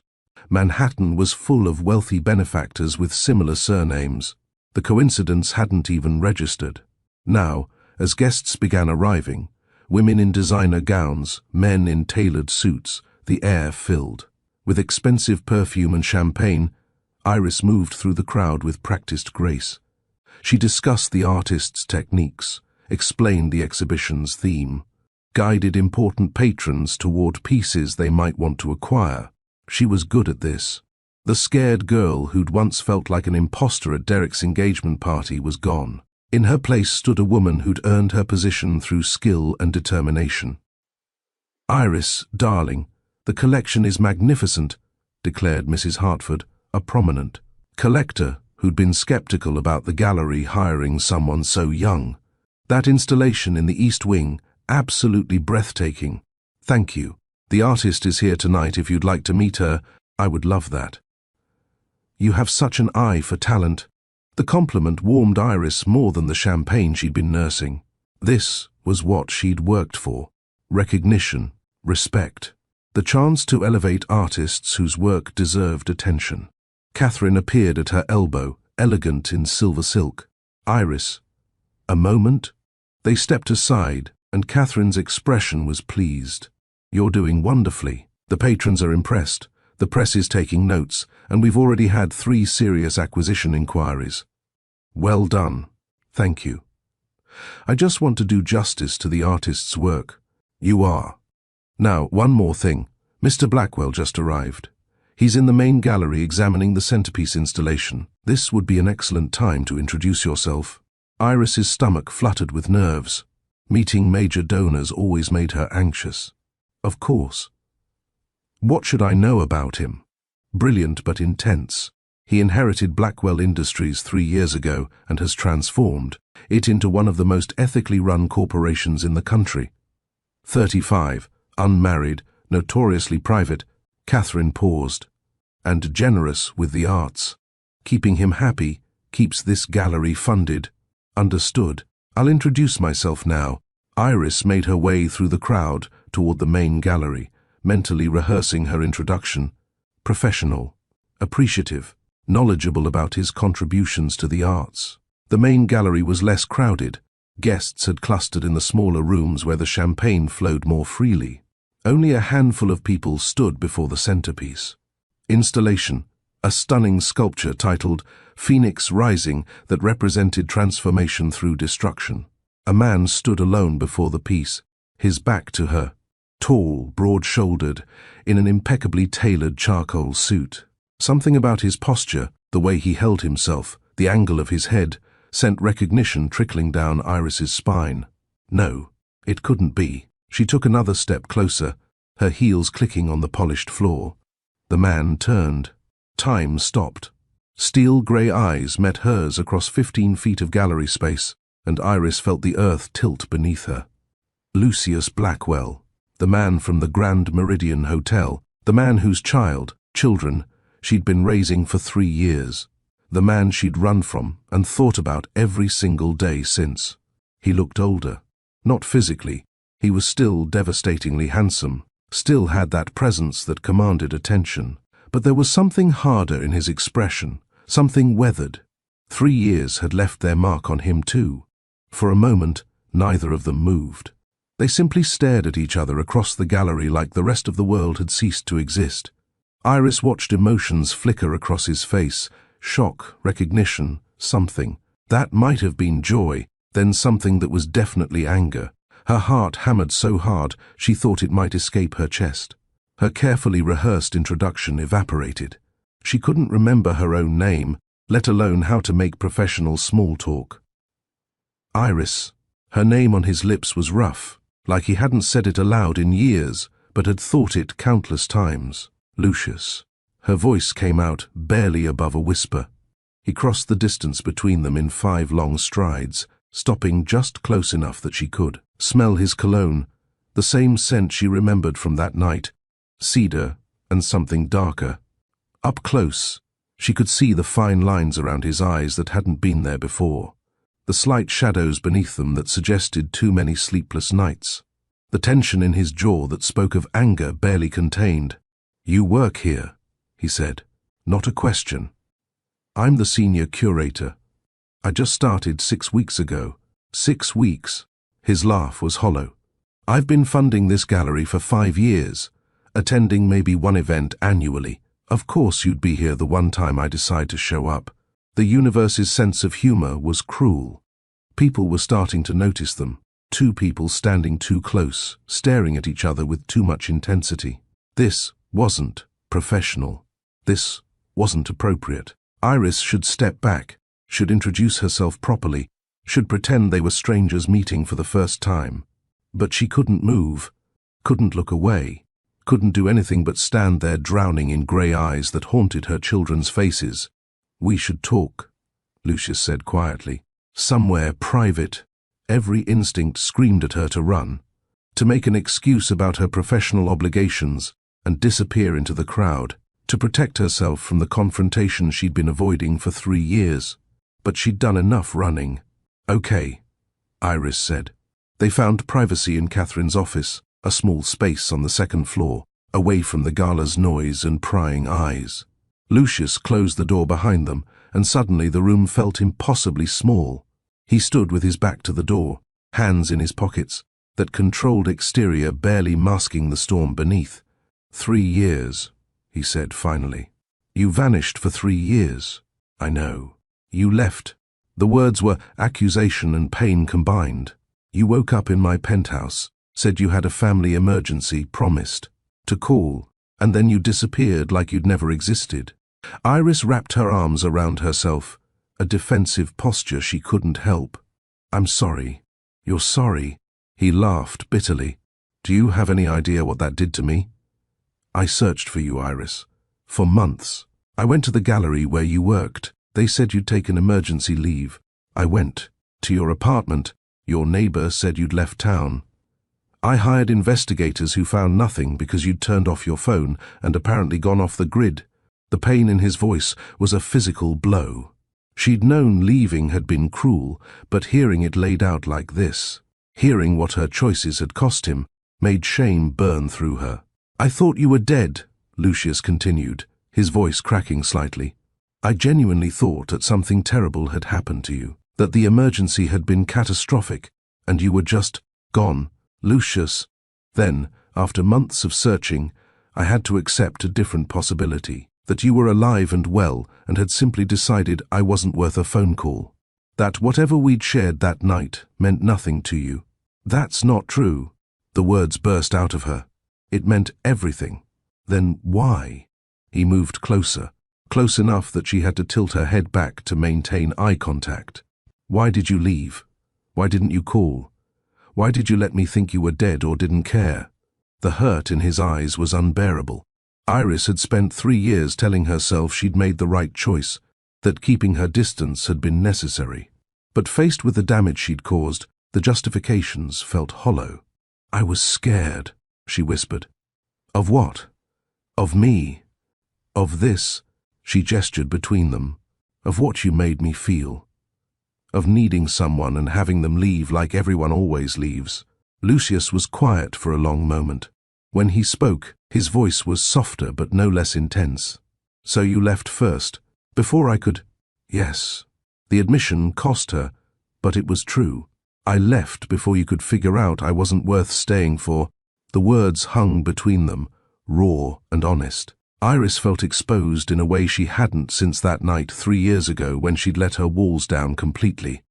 "My grandmother had a stroke," she continued, needing him to understand, even if he couldn't forgive.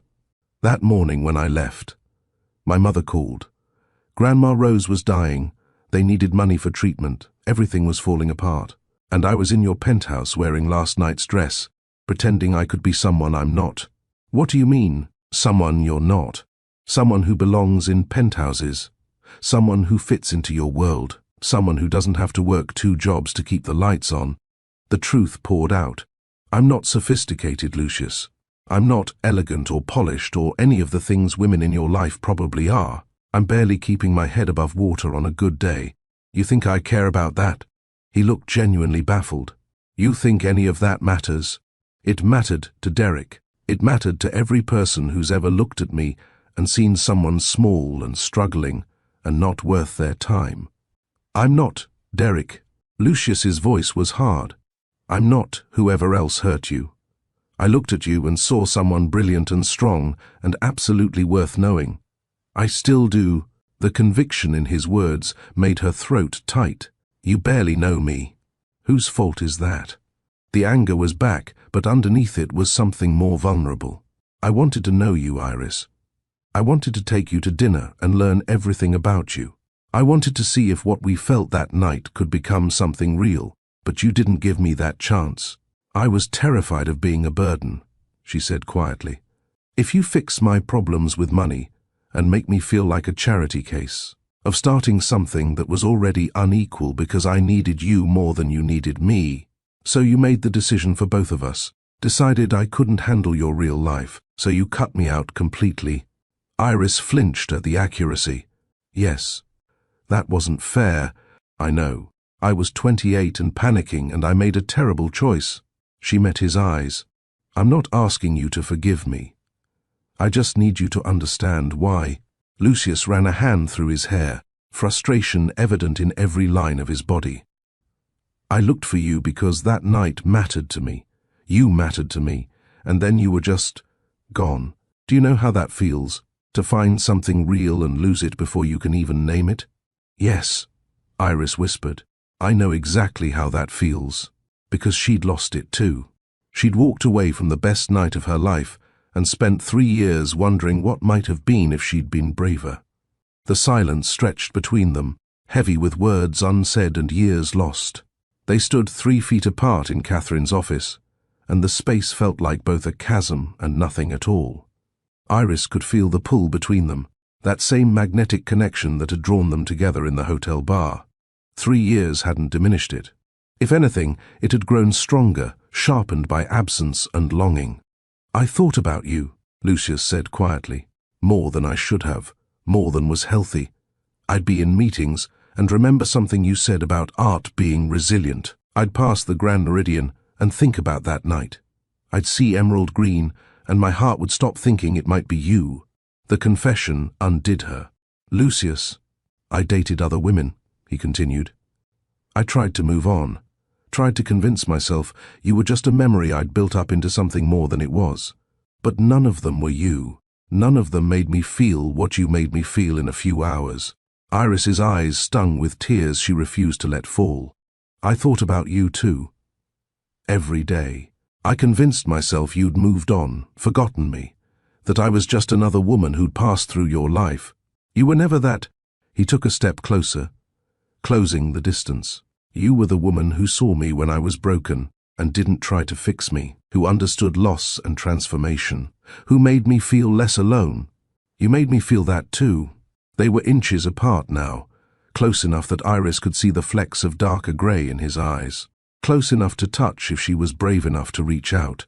The air between them crackled with tension, anger and hurt and desire all tangled together. 3 years of longing condensed into this moment, this space, this impossible reunion.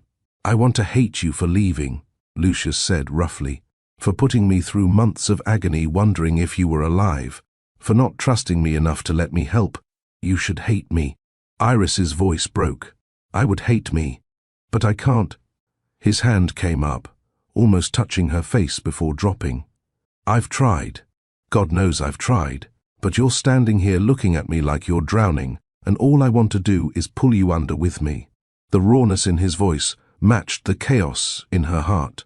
She wanted to close the distance, wanted to feel his arms around her again, wanted to pretend the last 3 years hadn't happened and they were still two strangers finding solace in each other. But they weren't strangers anymore. They were two people with history and hurt and a secret that Iris was still carrying. "Tell him," her conscience screamed. "Tell him about the twins. Tell him now." But before she could form the words, Lucius's phone buzzed violently in his pocket. Lucius ignored the phone, his eyes never leaving Iris's face. It buzzed again, then again, insistent. "You should get that," Iris said, grateful for the interruption even as she mourned it. "It can wait.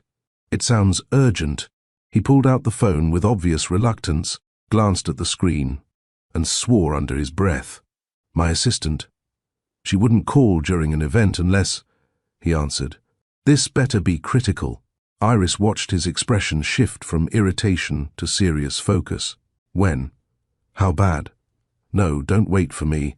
Get Martinez on the line and offer 20% above their asking price. I don't care if it's excessive. We need this deal closed."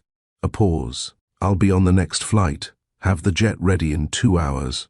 He ended the call and looked at Iris with frustration and regret. "There's a crisis with a merger in Tokyo. I have to go." Of course he did. The universe's timing was impeccable. "I understand." Iris stepped back, putting professional distance between them.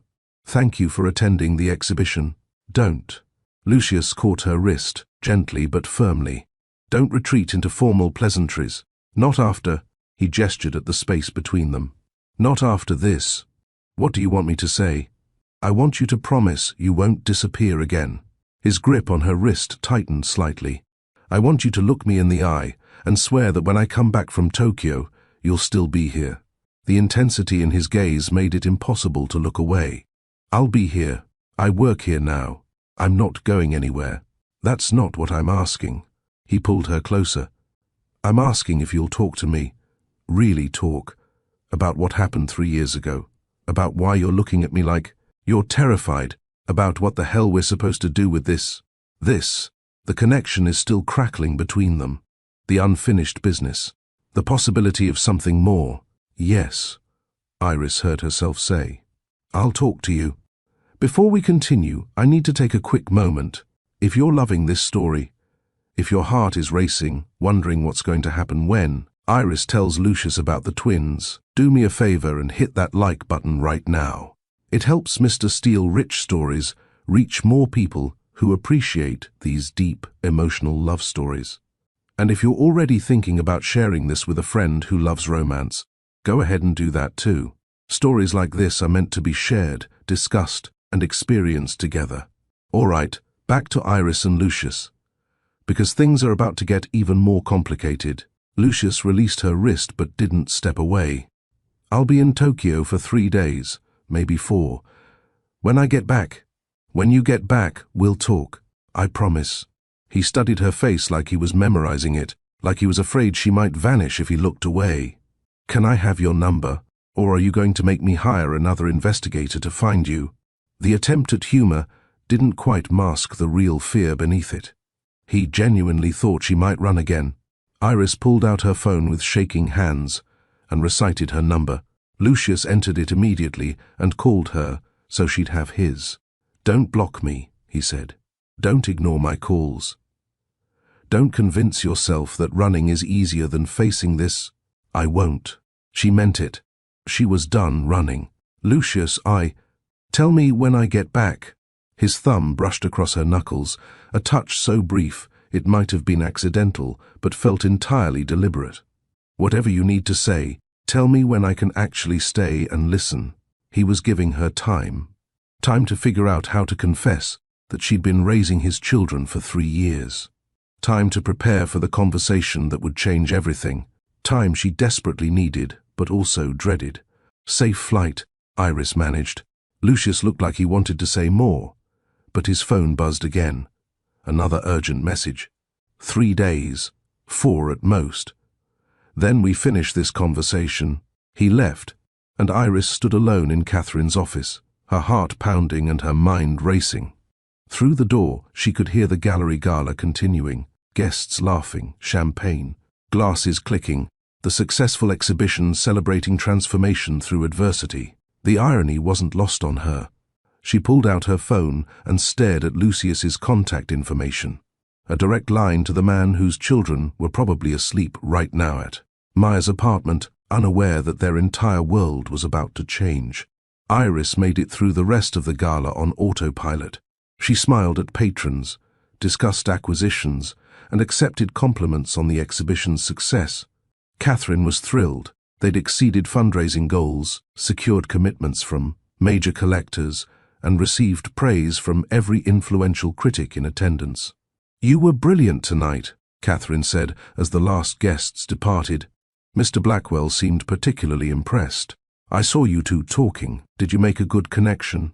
If she only knew. "Yes," Iris said carefully. "We connected. Excellent." Maintaining that relationship is crucial for the gallery's future. Relationship. The word felt loaded with meaning Catherine couldn't possibly understand. Iris left the gallery near midnight, exhausted and emotionally wrung out. She picked up the twins from Maya's apartment, both sleeping soundly, Sienna clutching her stuffed elephant, and Felix curled around his favorite blanket. "How did it go?" Maya whispered, helping transfer the sleeping children to Iris's car. "The exhibition was a success." "That's not what I'm asking. You look like you've seen a ghost." "I saw Lucius." Maya's eyes widened. "Lucius Blackwell." "You're Lucius." "He's not my Lucius." "But yes, he's the gallery's primary benefactor. He was at the gala." "Holy Iris. What did you say? Did you tell him about the twins?" "No. There wasn't time. He had an emergency in Tokyo. He'll be back in a few days. And then? And then I tell him he has 3-year-old twins he's never met." Iris's laugh was slightly hysterical. That should go well. She drove home through empty streets, the twins sleeping in the back seat, and tried to prepare for a conversation that felt impossible to navigate. Her phone buzzed at a red light. A text from Lucius made it to the airport. "I meant what I said. Don't disappear. We need to talk about what this is." What this was.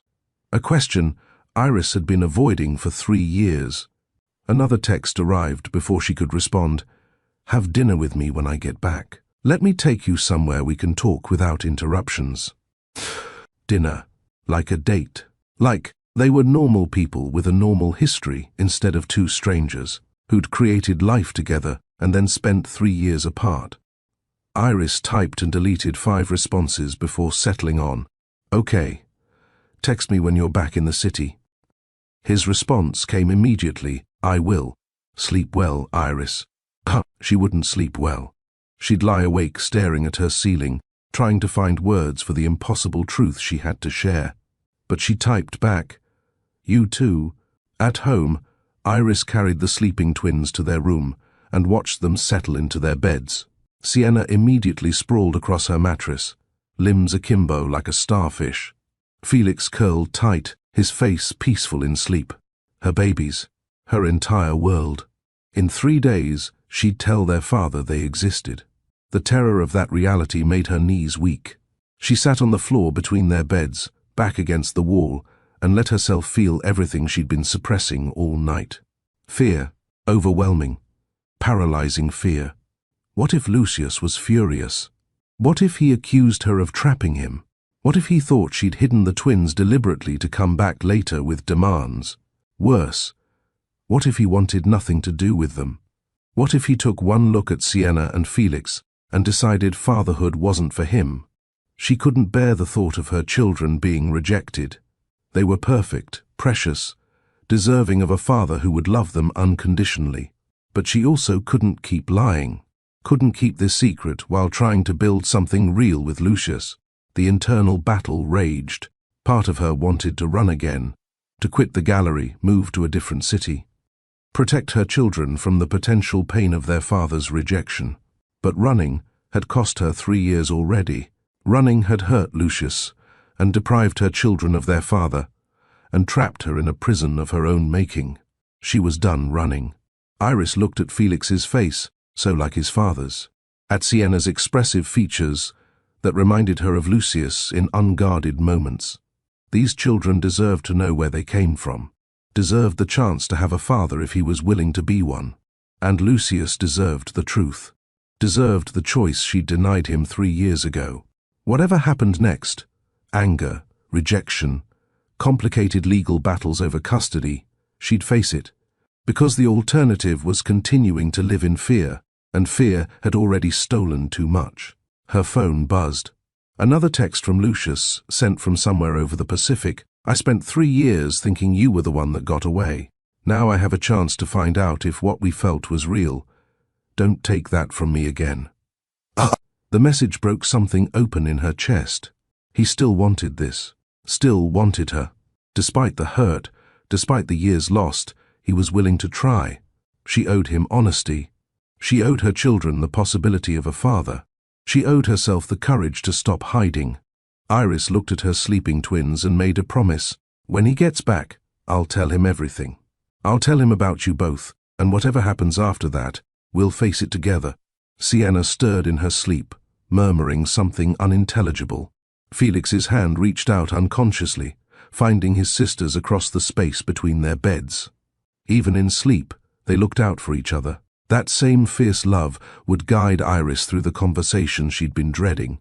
3 days. She had 3 days to find the words that would change all of their lives forever.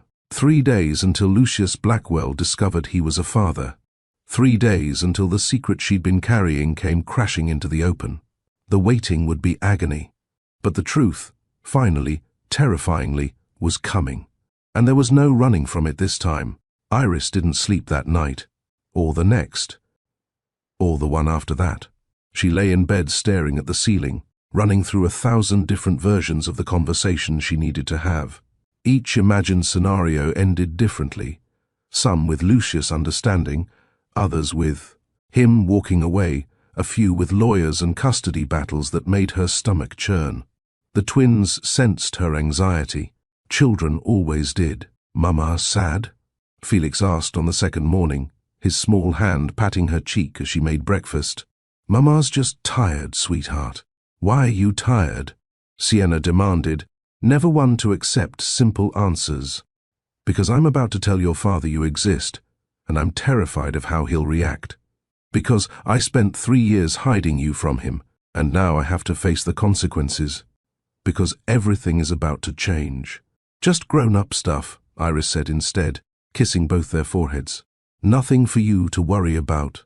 But she was worried enough for all of them. Maya came over on the 3rd night, finding Iris surrounded by photographs of the twins spread across the coffee table. Birth pictures, first smiles, first steps, birthdays, random moments of joy captured on her phone and printed at the drugstore.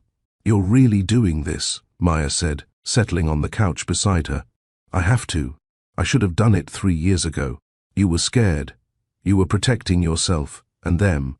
I was being a coward." Iris picked up a photo of Felix at 6 months, his grey eyes already unmistakably his father's. "Look at him, Maya. He looks exactly like Lucius. And Sienna has his expressions, his mannerisms. They deserve to know their father, and he deserves to know them. What if he's angry? Then he's angry. I can't control his reaction. I can only control finally telling the truth." Maya squeezed her hand. "You're braver than you think." Iris didn't feel brave.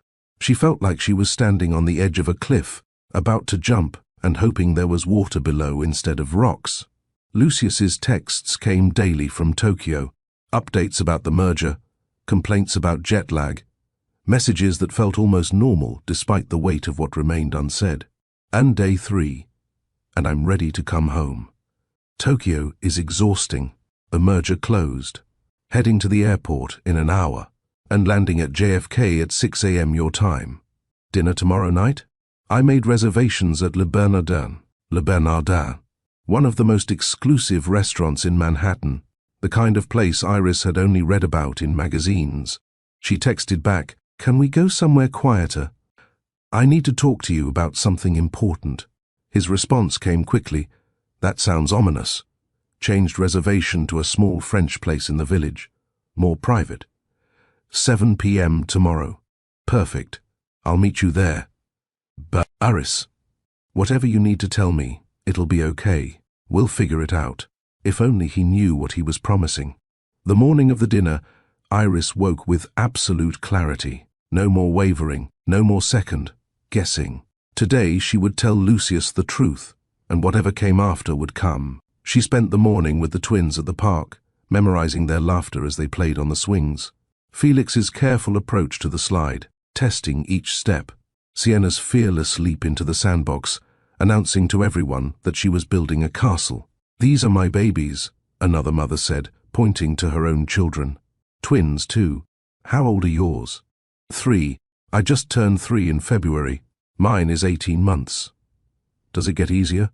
Iris watched Felix help Sienna climb the ladder to the slide, his small hand steadying her. Different. Not easier, just different. But it was worth it. Every impossible day is worth it. The woman smiled. "They're lucky to have you." Iris's throat tightened. But were they lucky? She'd given them everything she had, but she'd also deprived them of their father. That wasn't luck. That was a choice she'd made out of fear and pride. Back at the apartment, she went through the photographs again, selecting the most important ones. The ultrasound from 12 weeks, the twins in the hospital, minutes old, first smile, first birthday, second birthday. My third birthday was just last month. She organized them chronologically in a folder, a visual timeline of the lives Lucius had missed. Evidence that these children were his. Proof that she wasn't lying or trying to trap him. Maya arrived at 5 to watch the twins during dinner. "You look terrified," she observed. "I am terrified. But you're doing it anyway. That's courage, Iris, or stupidity. Sometimes they're the same thing." Maya pulled her into a hug. "Whatever happens, you're doing the right thing. These babies deserve to know their dad, and he deserves to know them." Iris changed clothes 3 times before settling on a simple navy dress.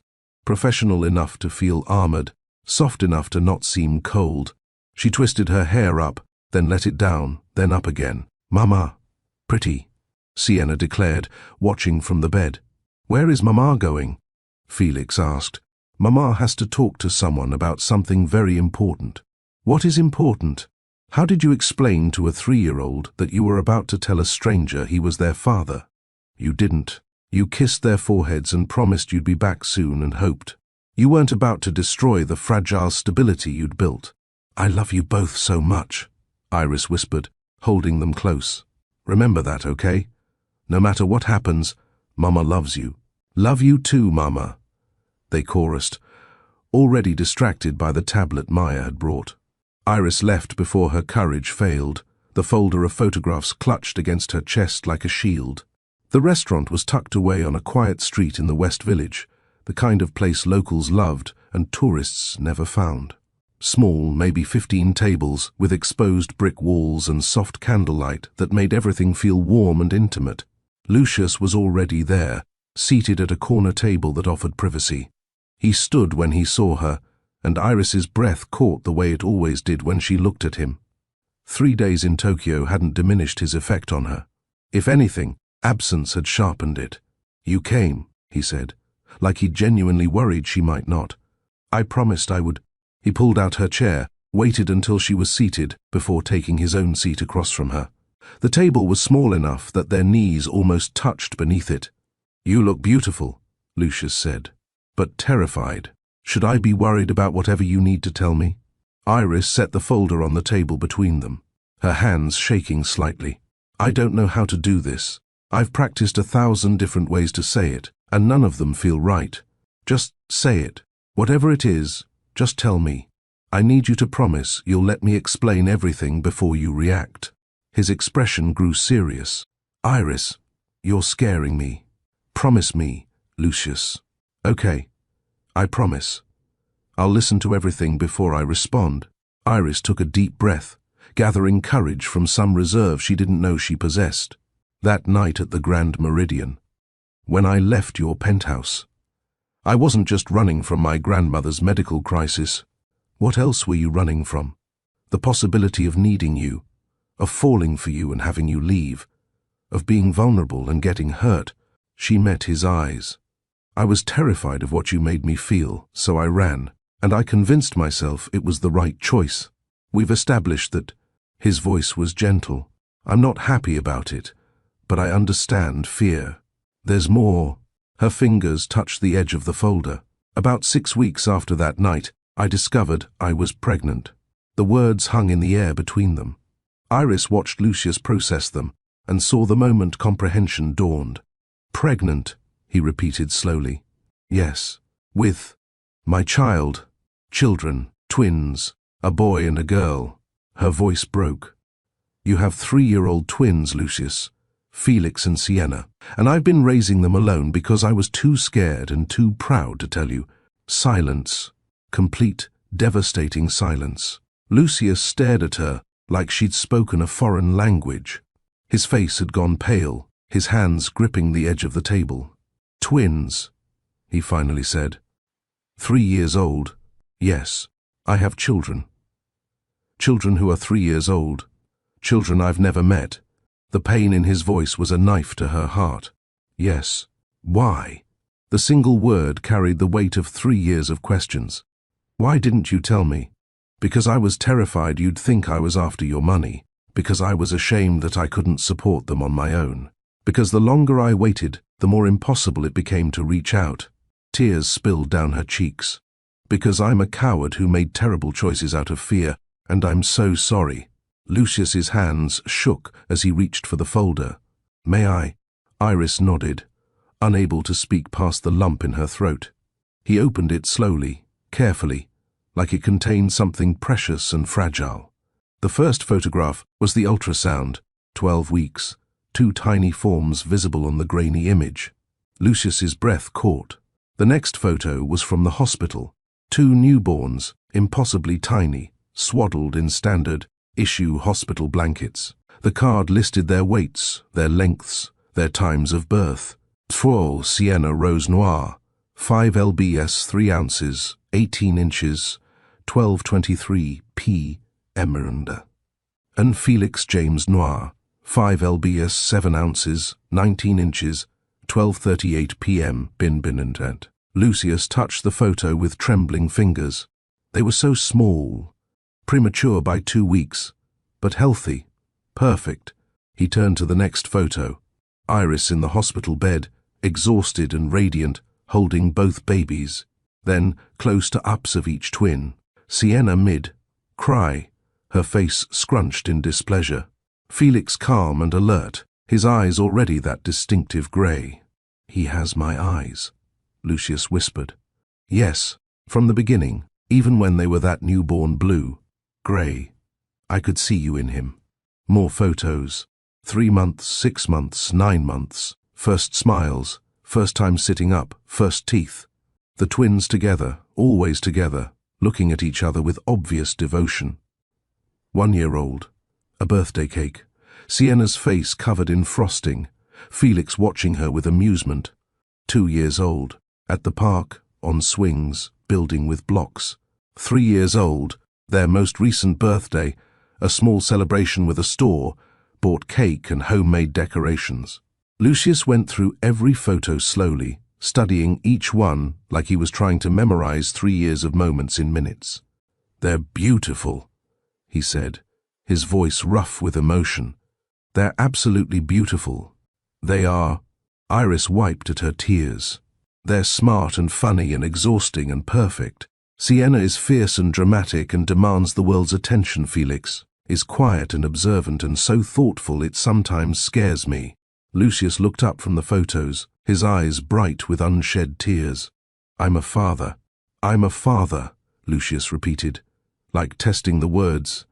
I have children. 2 children. Twins.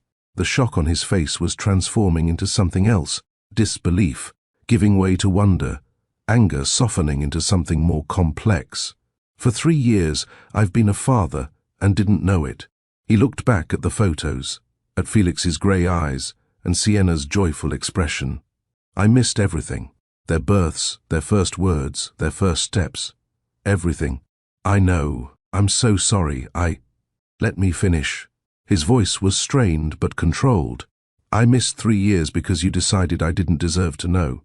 You made that choice for me, for them, for all of us. Yes. That's not okay, Iris. That's not something I can just forgive because you're sorry. The words hit like physical blows, but she'd expected them. Deserved them. I know, she said quietly. I don't expect forgiveness. I just needed you to know the truth. Lucius was quiet for a long moment, looking at a photo of the twins together. Maybe 18 months old, Felix's arm around Sienna, both of them grinning at the camera. What are they like? He asked suddenly. Tell me about them. Tell me everything. The request surprised her. She'd expected anger, accusations, maybe threats of lawyers. Not this. Not genuine interest. Not a desire to know them. You want to know about them? They're my children. His voice broke slightly. I've missed 3 years. Don't make me miss another minute. Tell me about my son and daughter. So Iris told him.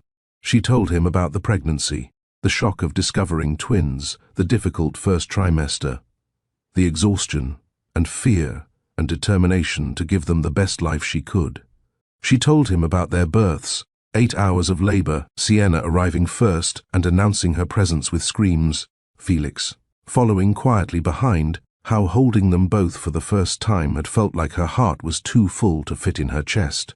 I named Felix after my grandfather, she explained, and Sienna after, I just liked the name. It felt right for her, strong but beautiful. They're perfect names, Lucius said softly.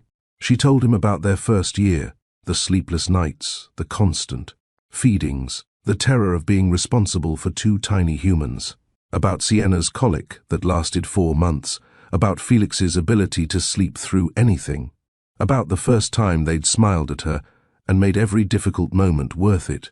Their first word was Mama, Iris said, smiling through tears. Well, Sienna's was. She said it at 9 months and hasn't stopped talking since. Felix waited for 10 months, and his first word was actually Sienna. He said her name before he said mine. Lucius smiled at that, the first genuine smile since she dropped this revelation on him. They're close, inseparable. If you separate them for more than a few minutes, they both get anxious. They share everything. Toys, food, space. Felix is protective of Sienna, and she's fiercely loyal to him. They balance each other. She told him about their personalities emerging. Sienna's dramatic flair, her love of music and dancing, the way she approached life with enthusiasm that exhausted everyone around her. She's going to be a force, Iris said. She already knows what she wants and isn't afraid to demand it. She's stubborn and brilliant, and so full of joy it's contagious. She sounds like you, Lucius observed. That determination, that refusal to accept limitations, maybe. But she has your charisma. People are drawn to her. She lights up a room. Then she told him about Felix. His quiet intelligence, his love of building things, the way he'd spend an hour carefully stacking blocks into increasingly complex structures. He's patient in a way most 3-year-olds aren't, Iris explained. He watches, he learns, he thinks before acting. He's gentle and kind, and so emotionally intelligent, it sometimes catches me off guard. If Sienna's upset, Felix is the one who comforts her. If another kid at daycare is crying, Felix brings them his favorite toy. He has a good heart, the best heart. They both do. Iris pulled out her phone. I have videos. Do you want to see them?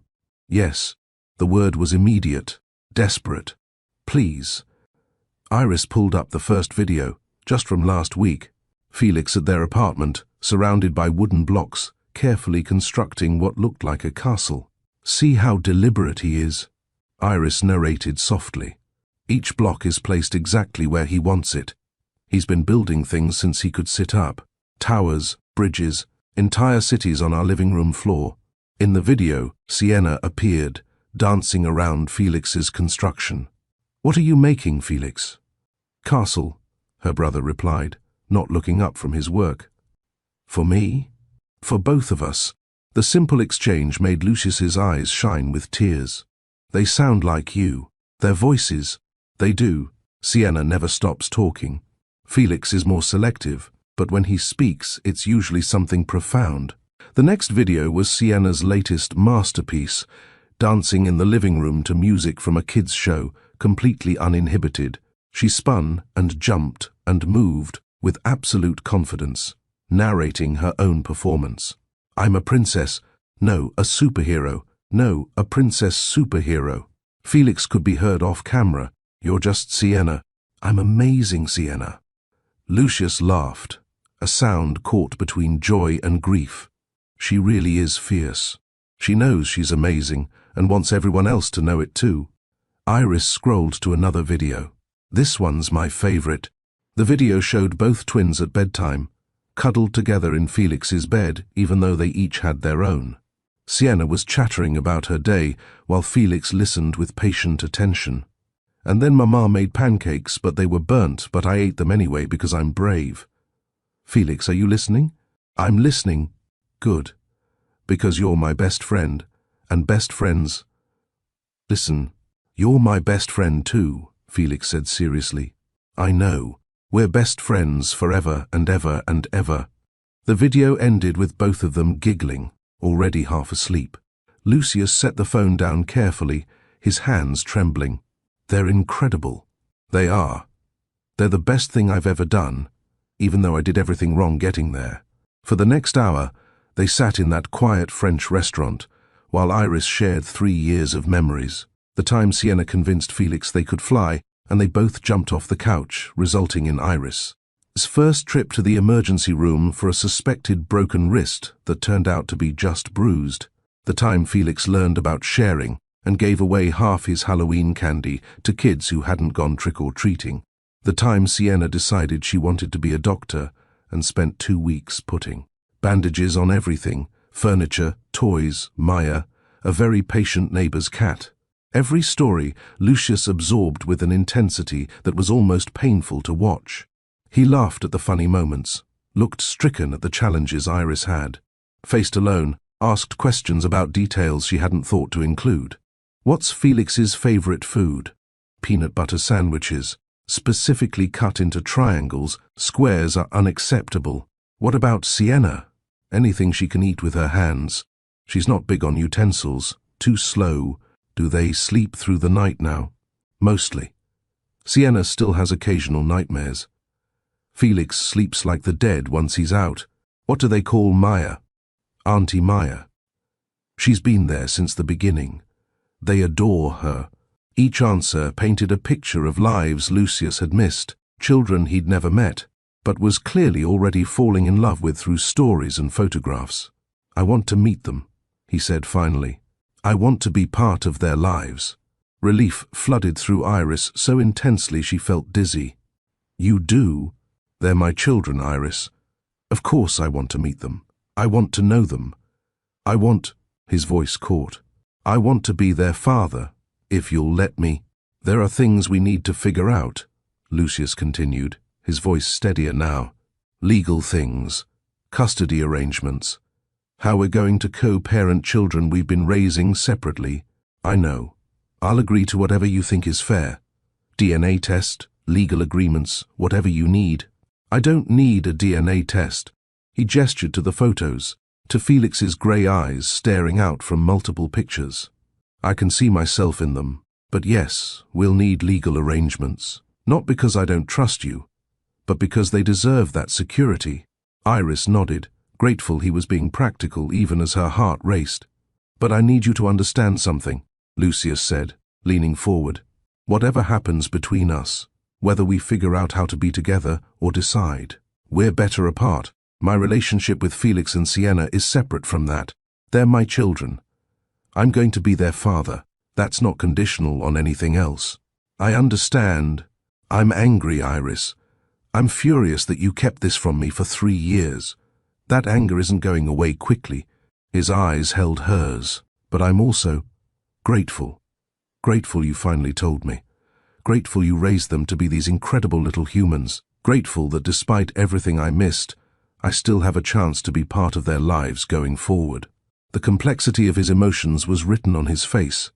Hurt and hope tangled together, anger and affection existing simultaneously.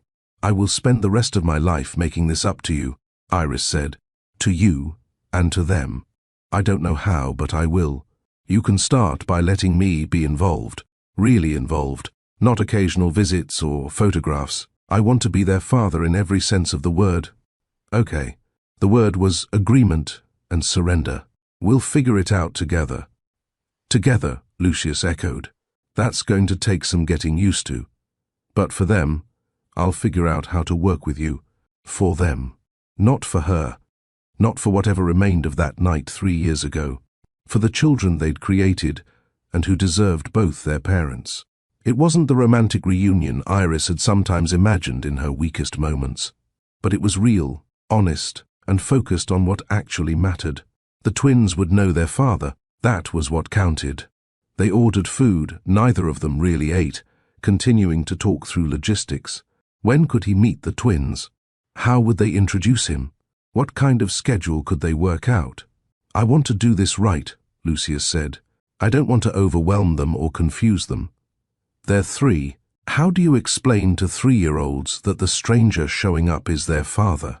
Carefully, honestly. Kids are more resilient than we think. Iris had been researching this obsessively for the past 3 days.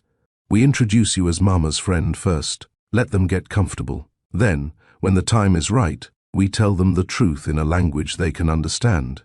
"You've thought about this." "I've thought about nothing else for 3 days." Lucius was quiet for a moment, studying her face in the candlelight. "Can I ask you something personal?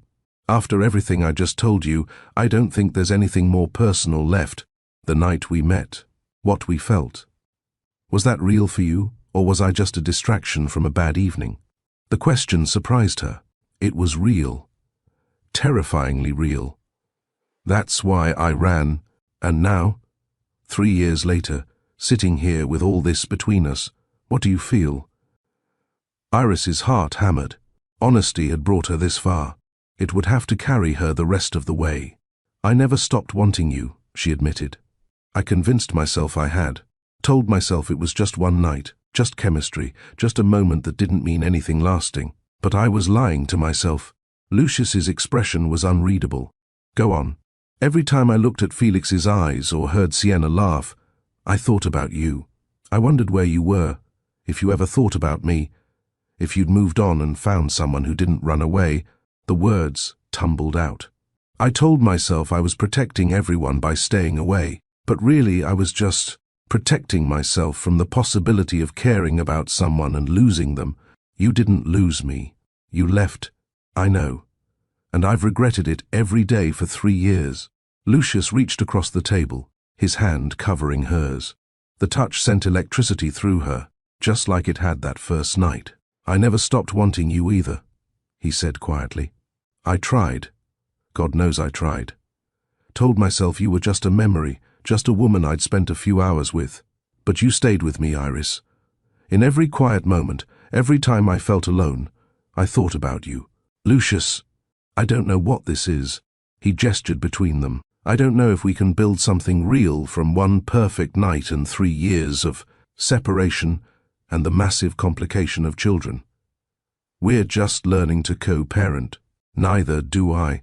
But I'd like to try, not for the twins, though they're obviously the priority, but for us, to see if what we felt was real or just a beautiful moment that can't survive reality."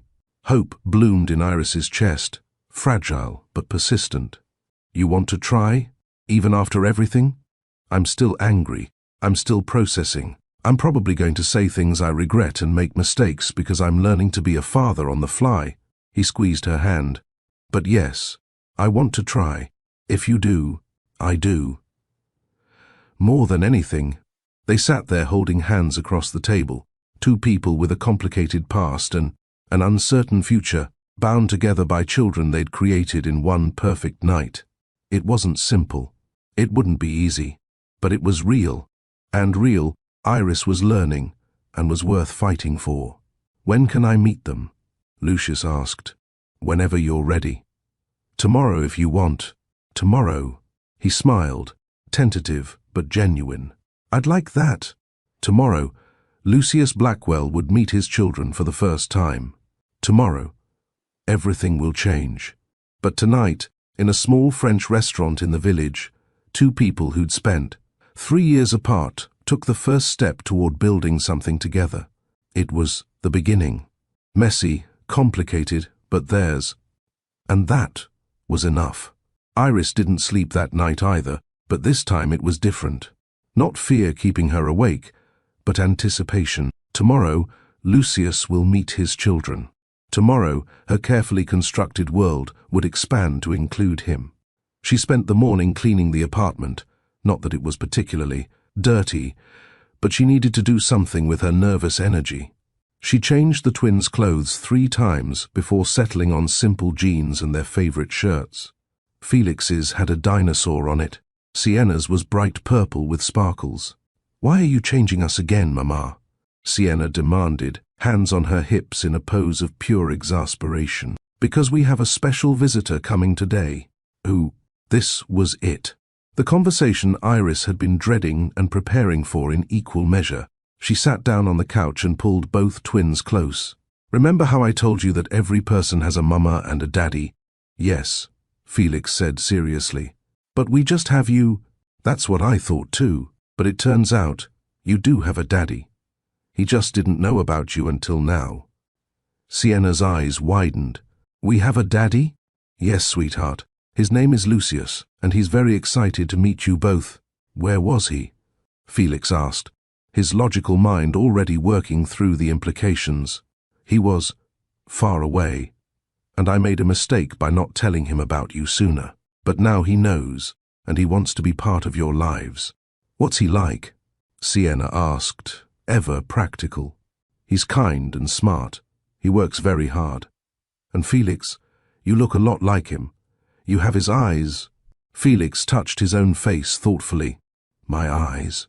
Your beautiful grey eyes came from your daddy.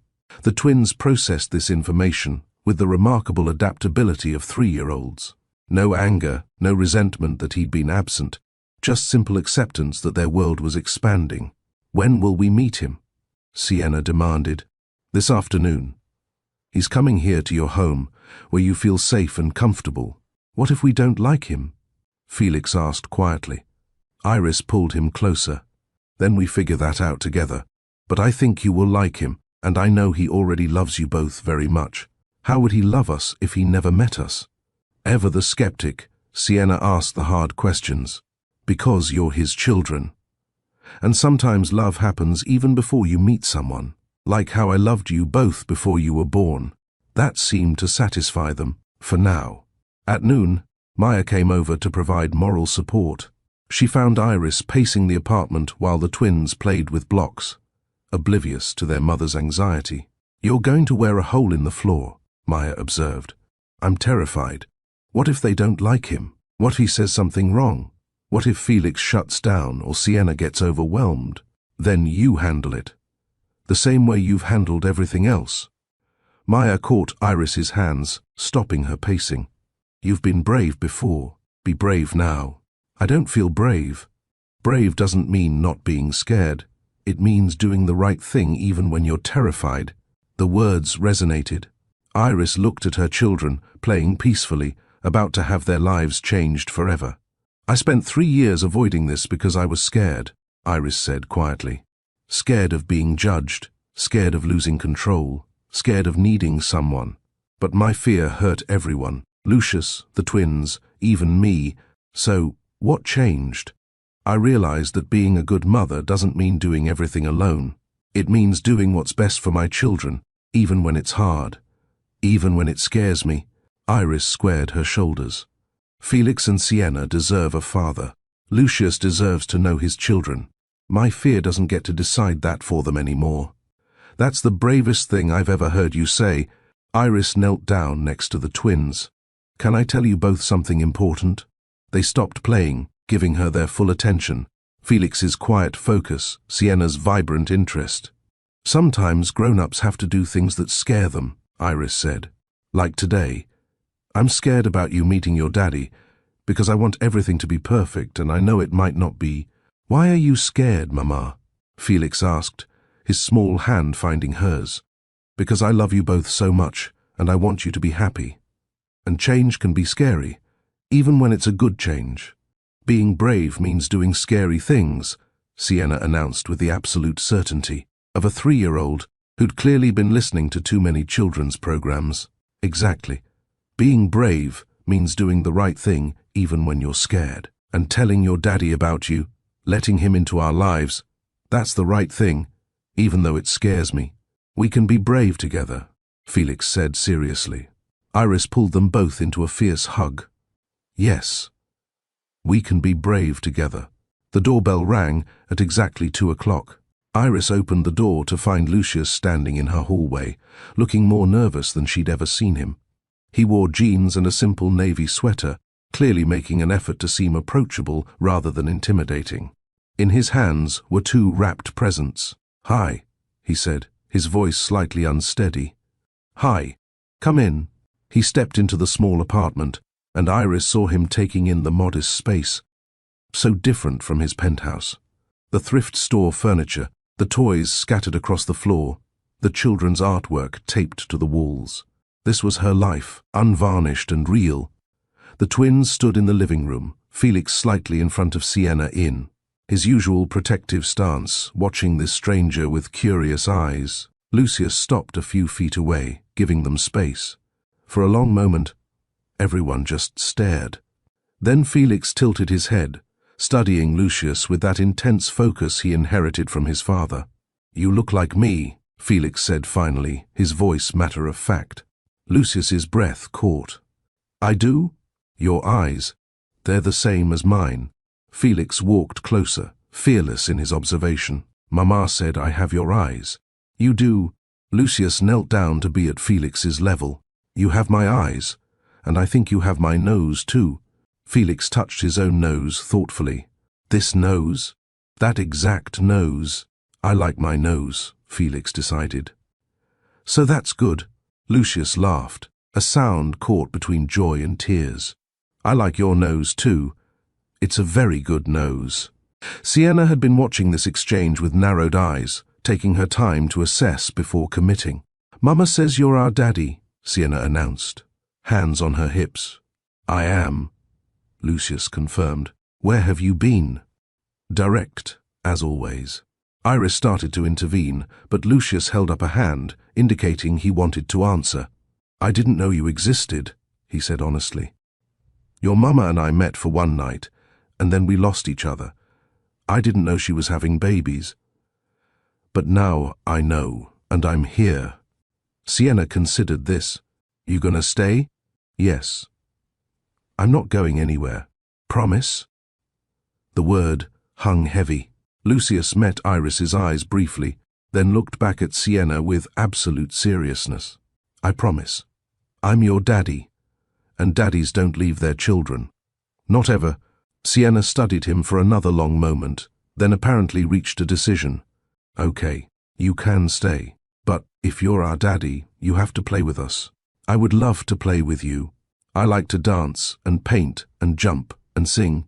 Sienna began listing her favorite activities at rapid speed. "And I'm very good at everything. Felix likes blocks and books and quiet stuff. We're very different, but we're best friends." "I can see that," Lucius said, smiling.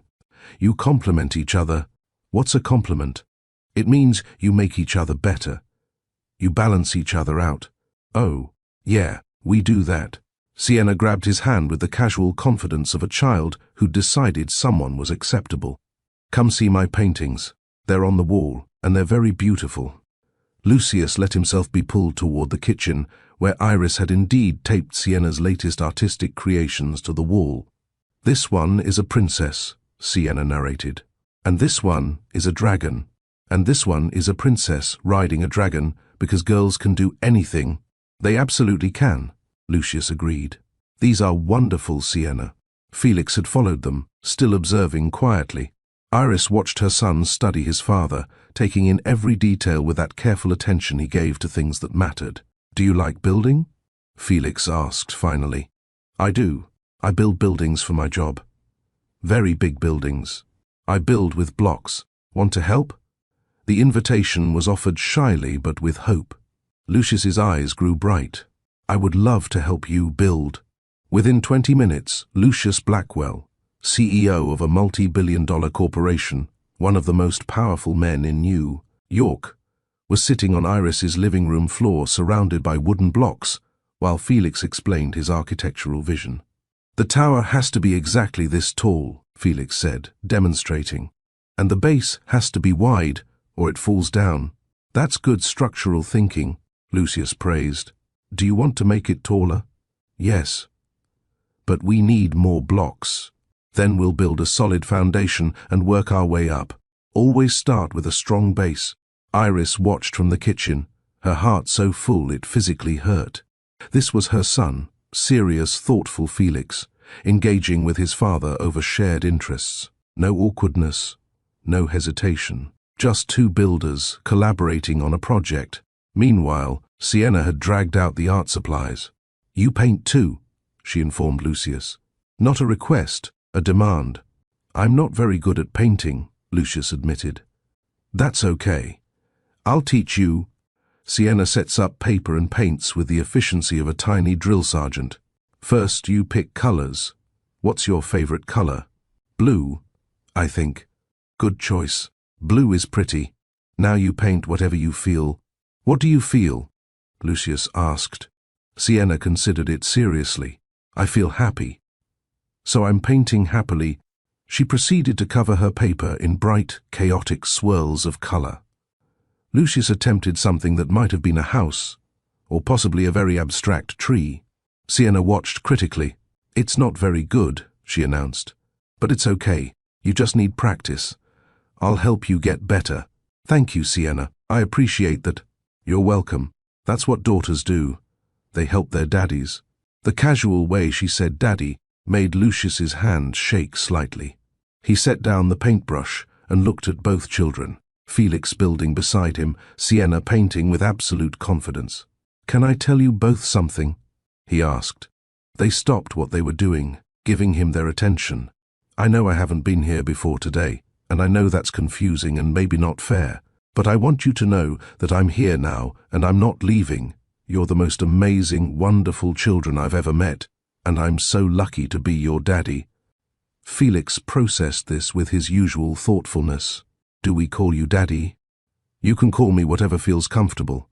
Daddy, Dad, Lucius, whatever you want. I'm calling you daddy, Sienna declared, because that's what you are. Felix nodded slowly. Daddy works just like that. With the simple acceptance of children, Lucius became their father. I need to pause here for a moment because I'm getting emotional. And I know many of you watching this on Mr. Steele Rich Stories are feeling it too.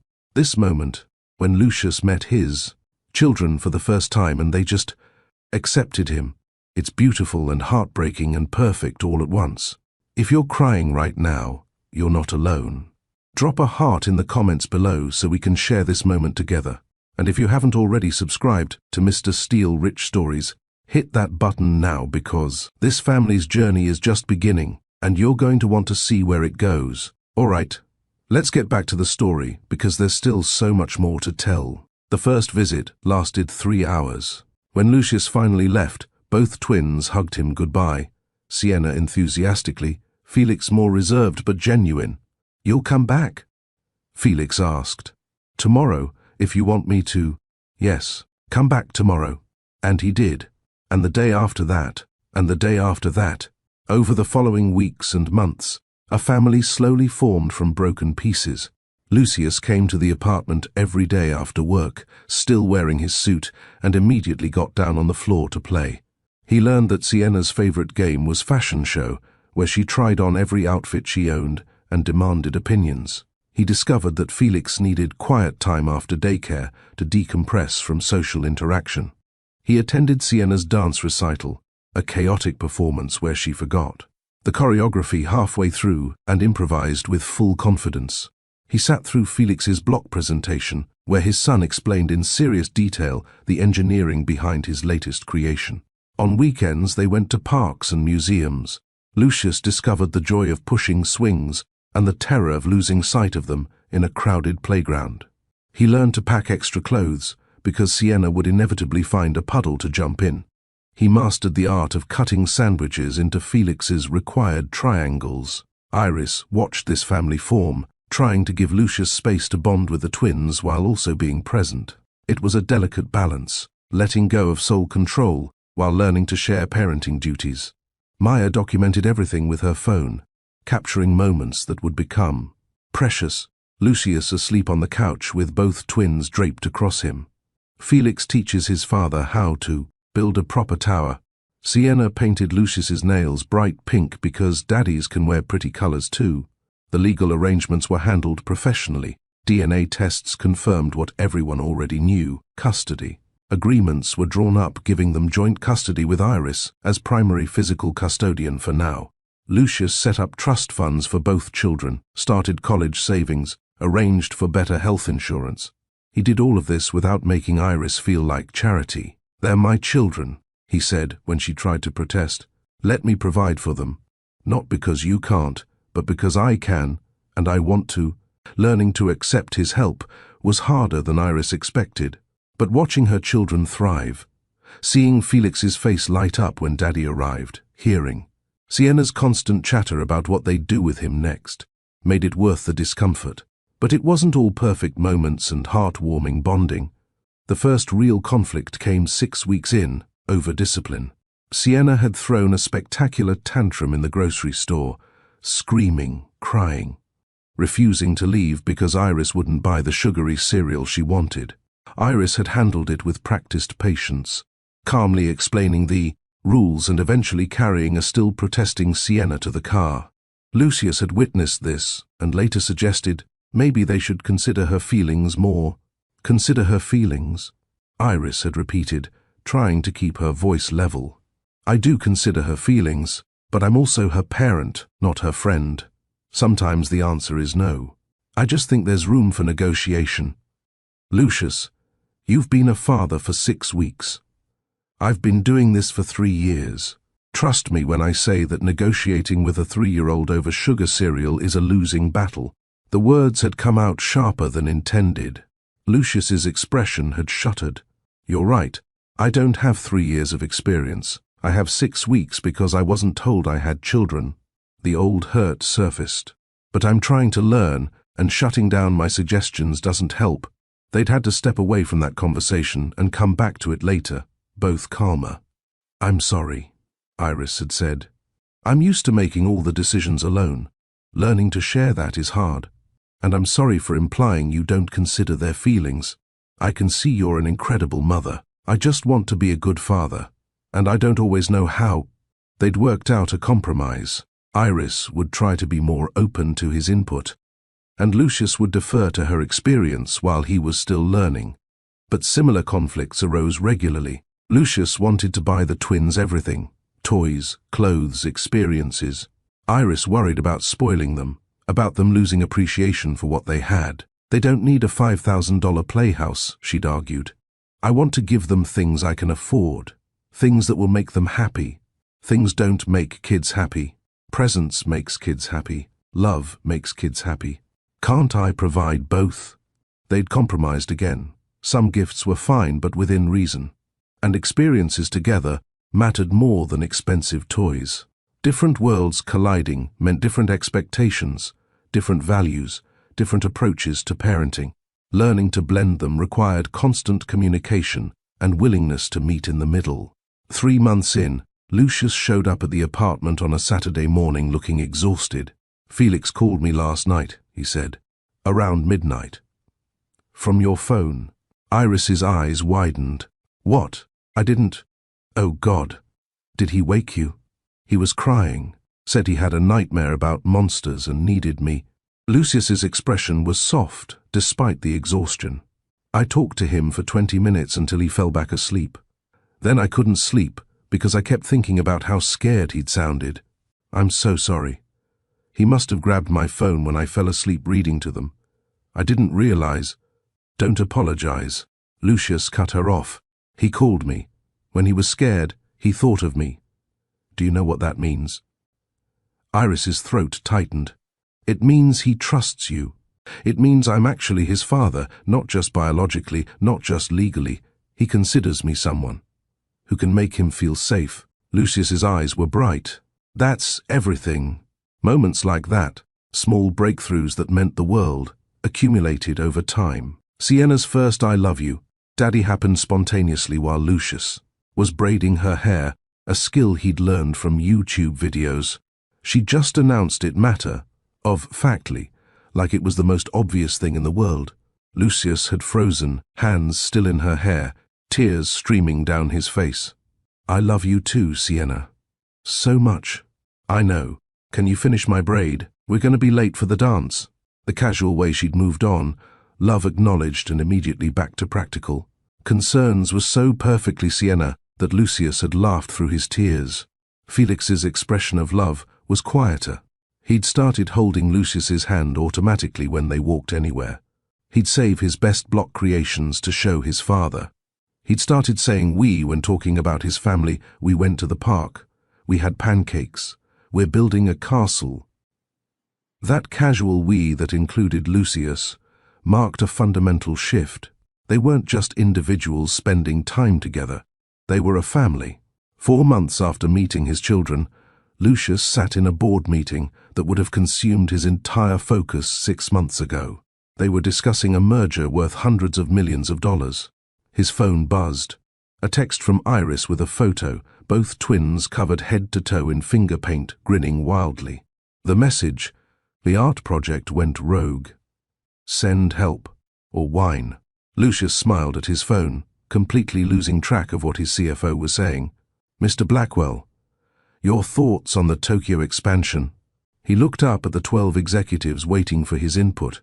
A year ago, this meeting would have been the most important thing in his world. Business was everything, success measured in dollars and market share. Now he was thinking about how Felix's birthday was next week, and he needed to finalize the party plans. About how Sienna needed new shoes because she'd grown out of her current ones. About how Iris had looked this morning when he dropped off coffee, exhausted, but beautiful, wearing his old NYU sweatshirt she'd stolen weeks ago. "The expansion is fine," Lucius said, making a decision. "Martinez can handle the details. I trust his judgment." His executives looked shocked. Lucius Blackwell, notorious for micromanaging every detail, was delegating. "I'm implementing new policies effective immediately," Lucius continued. "No meetings after 5 p.m. No weekend calls unless it's a genuine emergency. And I'll be working from home 2 days a week going forward." "Sir, that's highly unusual. I have priorities outside this office." "You all should too." He stood, gathering his papers. "I built this company to matter, to make a difference. But I've learned recently that the most important things I'll ever build aren't buildings or business deals. They're relationships, family, moments that matter more than any merger." He left the meeting 15 minutes early to pick up the twins from daycare, a task he'd taken over 3 days a week. When he walked in, both children spotted him and came running. "Daddy, Daddy, look what I made." Sienna waved a paper crown. "Dad, can we build the tower tonight? The really tall one?" Felix clutched his hand, standing there in a daycare center, wearing a $3,000 suit now decorated with Sienna's sticky handprints. Lucius Blackwell realized he'd spent 35 years chasing the wrong definition of wealth. True wealth wasn't in his bank account. It was right here. 2 3-year-olds who called him daddy, a woman who was teaching him what real strength looked like, and a life that mattered in ways balance sheets could never measure. He'd inherited billions from his father. But these children, this family, this was the fortune that actually made him rich. For Iris, learning to share responsibility was a daily exercise in letting go. She'd been independent for so long that accepting help felt like admitting weakness. But Lucius was relentless in his support, and slowly she learned to accept it. When her car finally died completely, Lucius offered to buy her a new one.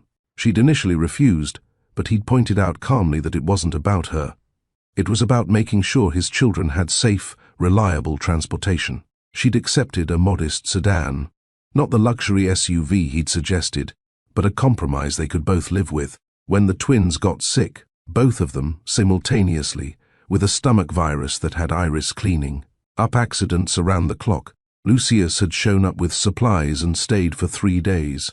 He'd taken the night shifts, letting Iris sleep, and hadn't complained once about the unglamorous reality of parenting sick toddlers.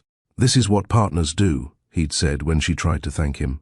"We share the hard parts, not just the good ones. Partners." The word settled something in Iris's chest. When her lease came up for renewal and the landlord raised rent by an amount she couldn't afford, Iris had panicked. But before she could figure out a solution, Lucius had made a suggestion. "Move in with me." The words had hung in the air between them.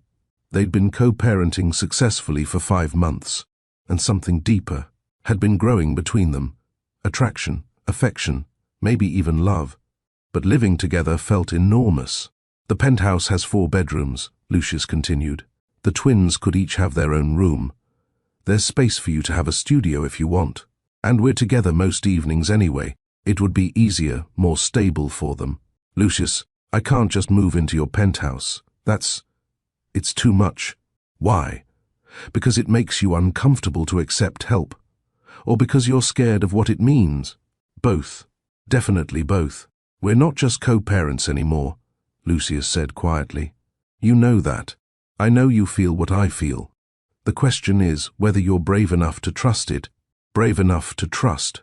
The same words she told her children about doing the right thing, even when scared.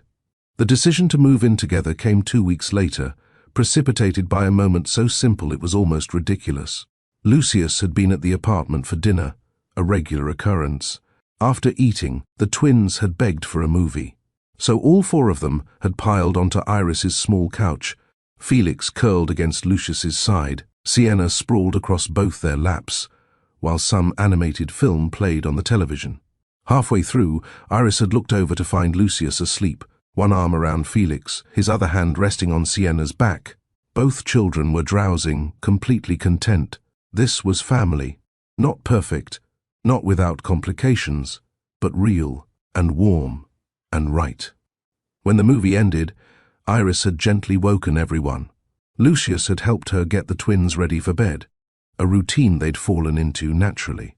He'd read Felix his required bedtime story while Iris braided Sienna's hair. They'd tucked them in together, standing side by side in the doorway watching them sleep. "I don't want to leave," Lucius had admitted quietly. "I hate leaving them every night. Hate leaving you." "Then don't," Iris had heard herself say. "We'll move in. Not because I need you to save me, but because this—" She gestured to the apartment, the sleeping children, the space between them. "This works. We work. You're sure?" "I'm terrified. But I'm sure." They'd moved in 3 weeks later. The twins had been thrilled. "We get our own rooms, and there's a pool, and Daddy is there every morning." The adjustment had been easier than Iris expected. Yes, the penthouse was enormous compared to her apartment. Yes, she still felt occasionally out of place among Lucius's expensive things. But it was also filled with her children's laughter, with family dinners and movie nights, and the comfortable chaos of daily life. Small victories accumulated, Felix's pride when he learned to swim in the building's pool, Sienna's dance performances in the living room, family dinners where they all cooked together. Well, Lucius and Iris cooked, while the twins helped by making messes and stealing ingredients. One night, 6 months after moving in, Iris found Lucius in the twins' room long after they'd gone to sleep. He was just sitting in the chair between their beds, watching them. "You okay?" she asked softly. "I was thinking about my father," Lucius said. "How he measured success by profit margins and business victories. How he was never satisfied, never present. You're nothing like him, I know." "Because of them," he gestured to the sleeping children. "They taught me what actually matters. Felix with his quiet wisdom, Sienna with her absolute joy. They're the best thing I never knew I needed." Iris sat on the arm of the chair, and Lucius pulled her into his lap, both of them watching their children sleep. "Thank you," he said quietly. "For what?" "For being brave enough to tell me. For giving me this—" His arms tightened around her. For building this family even when it was hard. We built it together, Iris corrected. I just took 3 years longer to let you help. They sat there in the darkness, two people who'd found each other in pain and built something beautiful from broken pieces. Not perfect, never perfect, but real and strong, and theirs. A family formed not from a traditional path, but from courage and honesty and love that refused to give up. It was enough. More than enough. It was everything. Mama, where are we going?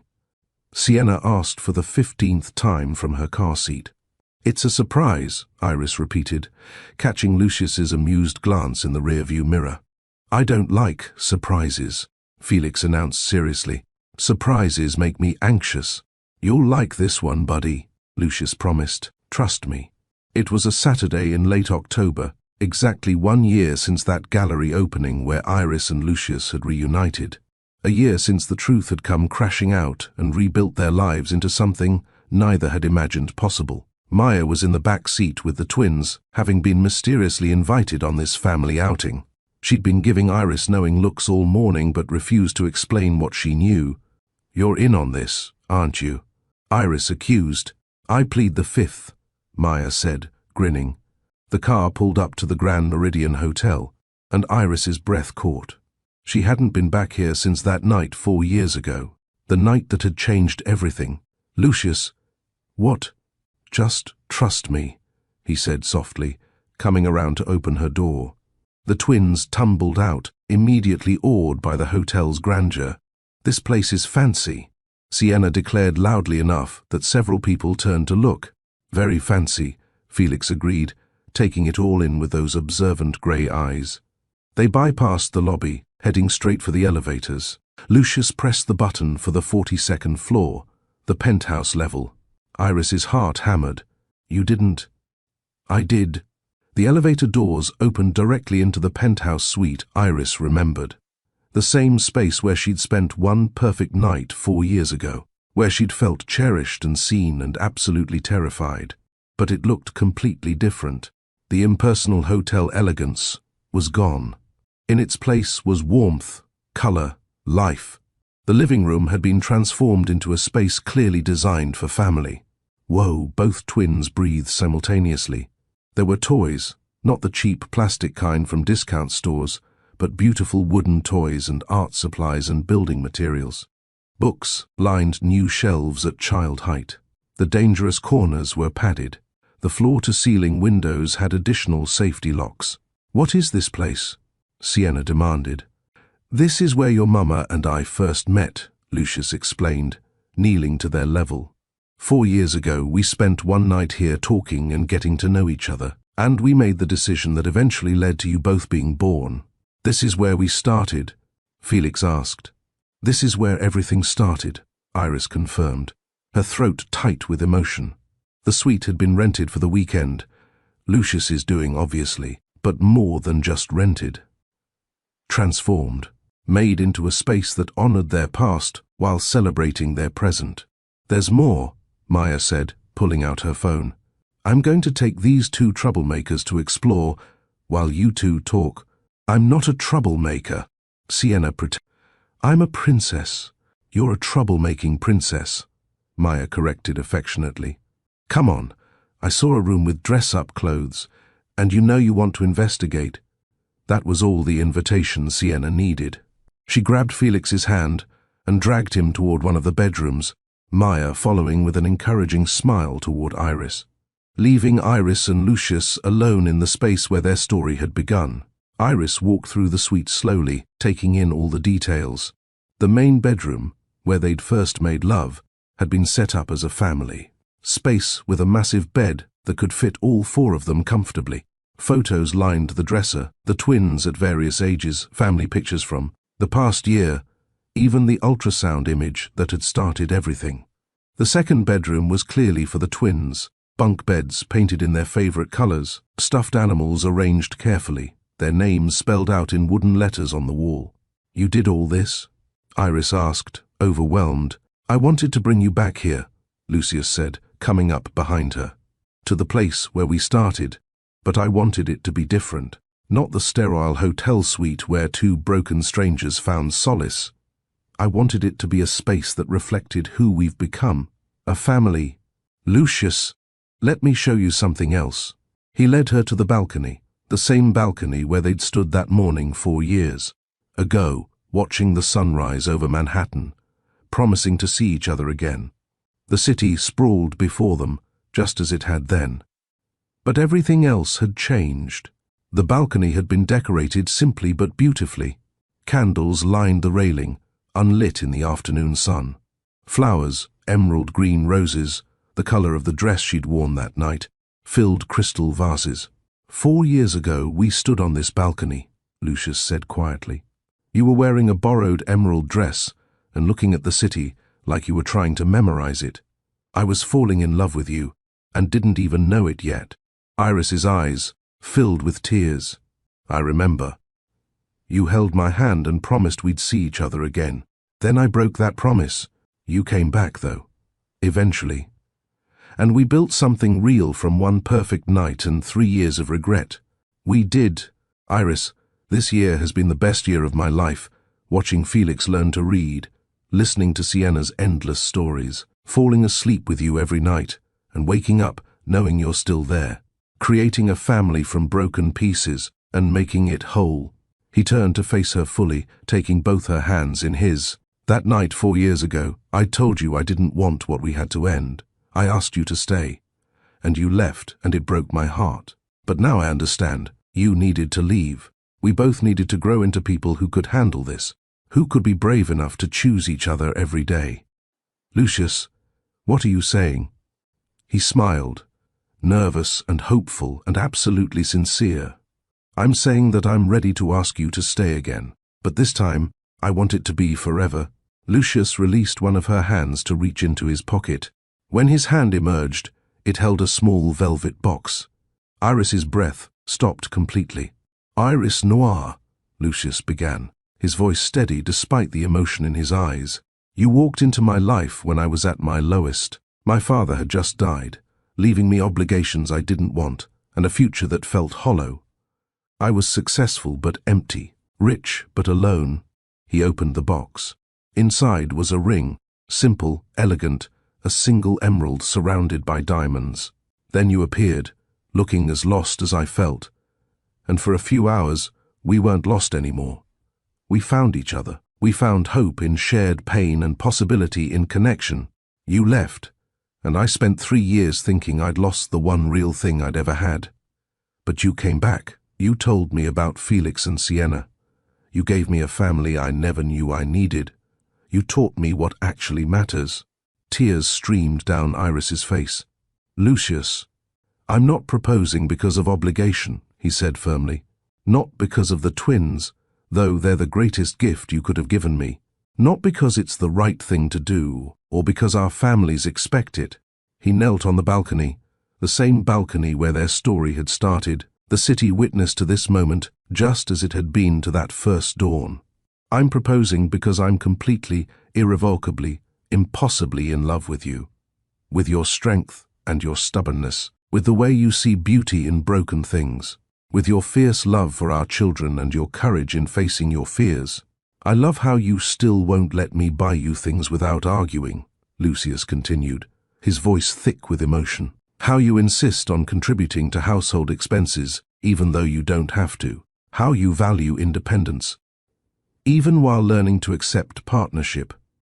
I love that you make me laugh when I'm stressed, that you call me out when I'm being ridiculous, that you love our children with a ferocity that amazes me every day. I love that you're teaching me what real strength looks like, not the appearance of having everything together, but the courage to keep going even when things fall apart, to make mistakes and own them, to be vulnerable even when it terrifies you. The ring caught the afternoon light, emerald gleaming. I want to spend the rest of my life loving you, not just co-parenting with you, not just living together because it's convenient. I want to marry you. I want to promise forever. I want to build a life where we're partners in everything. His voice broke slightly. I want to stand beside you through every struggle and celebrate every victory. I want to raise our children together, I want to grow old with you and look back on this moment as the day everything became official. Iris, will you marry me? Not because I'm rich or because it makes sense or because of the twins, but because I love you, because you're my person, because 4 years ago, you became the most important thing in my life, and every day since has only confirmed it. Will you stay, this time, forever? Iris couldn't speak past the tears, couldn't form words around the emotion choking her throat. So she did the only thing she could. She nodded frantically, then managed to choke out, yes, yes, 1,000 times yes. Lucius stood, sliding the ring onto her finger with shaking hands. It fit perfectly, of course it did. He'd probably measured her other rings, planned this down to the smallest detail. Then he was kissing her, and she was kissing him back, and 4 years of journey, of pain, and fear, and growth, and love, culminated in this moment on a balcony overlooking Manhattan. When they finally broke apart, both breathing hard, both crying, Iris touched his face with trembling hands. I love you, she said. I have since that first night, even though I ran from it. I love you for being patient with me, for not giving up even when I gave you every reason to, for loving our children, for seeing me, really seeing me, and choosing me anyway. Always you, Lucius said. It was always going to be you. A crash from inside the suite made them both jump. They turned to find Sienna standing in the doorway, eyes wide, with Felix right behind her. Did Daddy just marry Mama? Sienna demanded. He proposed, Maya corrected, appearing behind the twins with her phone out, clearly having filmed the whole thing. The marriage comes later. What's proposed? Felix asked. Iris knelt down, holding out her hand to show them the ring. It means Daddy asked me to marry him, to be a family officially. What do you think about that? Sienna squealed, an ear-piercing sound of pure joy. Do we get to be a real family, with a wedding and a dress and cake? All of that, Lucius confirmed. Felix was quieter, processing. Then, does this mean you'll have the same last name as us? If your mama takes my name, yes. Blackwell, Felix tested. Iris Blackwell, Sienna and Felix Blackwell. We match, Sienna declared. I like matching. Felix looked between his parents seriously. And you'll both be together? No one's leaving? The question hit hard, evidence that even at 4 years old, these children understood the concept of abandonment, of people leaving. Iris pulled him close. No one's leaving. We're a family. Forever. Promise. Felix's voice was small. I promise, both parents said simultaneously. Satisfied, Felix allowed himself to smile. Okay. That's good. They spent the afternoon in that transformed suite, a family celebrating their new future. Maya ordered room service, and they had an impromptu engagement party with sparkling cider and the twins' enthusiastic dancing. But there was one more surprise. At 6 p.m., there was a knock on the suite door. Lucius answered it, stepping aside to reveal Iris's mother and Grandma Rose, who'd made the trip from Vermont. Grandma. Iris gasped, rushing over. Her grandmother was in a wheelchair now, still recovering from the stroke, but her eyes were bright and alert. Did you really think I'd miss this? Grandma Rose asked, her voice slightly slurred but understandable. Maya called me weeks ago to make sure I could be here. You knew? Iris looked at her best friend in amazement. Lucius wanted your family here, Maya explained. So we made it happen. Iris's mother hugged her daughter tightly. I'm so happy for you, sweetheart. You deserve this. You've worked so hard, sacrificed so much. You deserve to be loved like this. The twins descended on their great-grandmother with gentle enthusiasm. They had been taught to be careful with Grandma Rose, who was fragile but fierce. Tell me about the proposal, Grandma Rose demanded. I want all the details. So Iris told the story, while Lucius ordered more room service and Maya documented everything with her phone.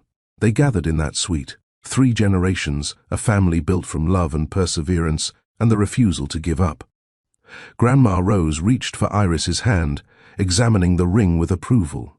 Your grandfather proposed to me on a beach, she said. I was 17, He was 19, and everyone said we were too young. We were married for 43 years before he passed. What's the secret? Iris asked. How do you make it last? You choose each other, every single day, even when it's hard, especially when it's hard. Grandma Rose looked at Lucius with sharp assessment. You'll choose her, even when she's stubborn and scared and tries to push you away. Every day, Lucius promised. I've already proven that, haven't I? Yes, you have. Grandma Rose smiled. Then you have my blessing. Make my granddaughter happy. That's the easiest promise I'll ever make. They planned the wedding for December, a small, intimate ceremony at the Meridian Gallery where they'd reunited. Catherine was thrilled to host, arranging for the gallery to be closed to the public for the afternoon. The space was decorated simply but beautifully, white flowers and soft lighting that made the art installations glow. Only 50 guests attended, close family, real friends, people who'd been part of their journey. Maya was maid of honor, of course. Lucius's business partner stood as best man, though he'd confessed to being surprised that the notorious bachelor was actually settling down. But the real stars of the ceremony were the twins. Sienna took her role as flower girl with utmost seriousness, wearing a purple dress with sparkles that she'd picked out herself. She scattered petals down the aisle with dramatic flair occasionally, stopping to announce to guests that this is my mama getting married. Felix carried the rings on a small pillow, walking with careful precision to ensure he didn't drop them. His little suit was a miniature version of Lucius's, and seeing them together, father and son, matching, made everyone tear up. Mama looks like a princess. Sienna stage whispered loudly as Iris walked down the aisle. She wasn't wrong. Iris wore a simple ivory dress, elegant without being ostentatious, beautiful without trying too hard. Her hair was down, the way Lucius loved it. The emerald engagement ring caught the gallery lights. She'd walked herself down the aisle, no one to give her away because she wasn't property to be transferred. But halfway down, both twins had broken formation to take her hands, one on each side.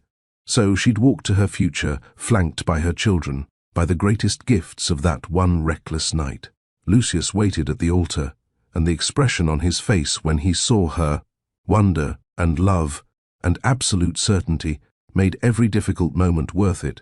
The ceremony was personal, officiated by a close friend. They'd written their own vows. Lucius went first. Iris, 4 years ago, you walked into my life for one night. But that one night changed everything. You showed me what it meant to be truly seen. Then you disappeared, and I thought I'd lost you forever. But you came back. You gave me the greatest gifts. Felix and Sienna, yes, but also the chance to be better, to be the man you deserve, the father they deserve, the partner you need.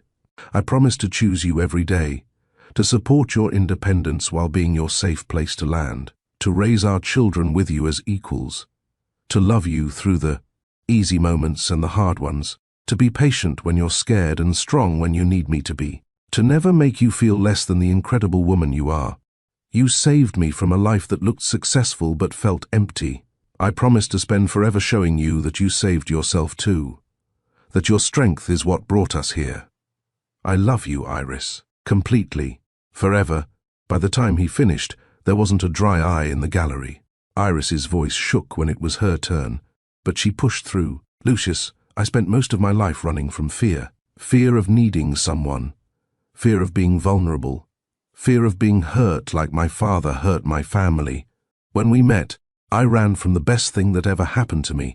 I convinced myself it was the right choice, the safe choice, but I was just scared. Scared of loving you.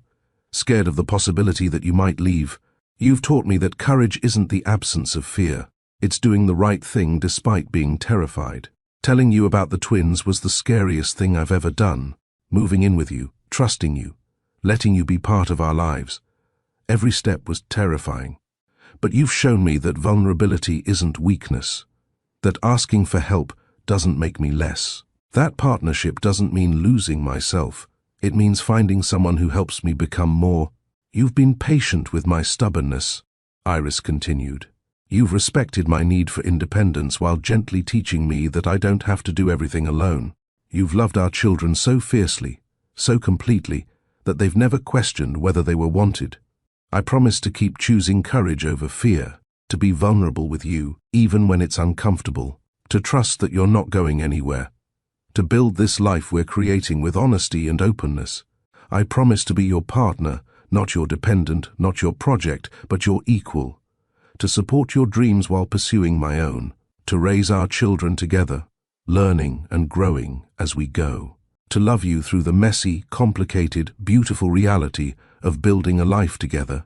You've shown me what real love looks like, not the fairy tale version, but the kind that shows up every day. That works through conflicts. They choose each other over and over. I promise to show you that same love for the rest of our lives.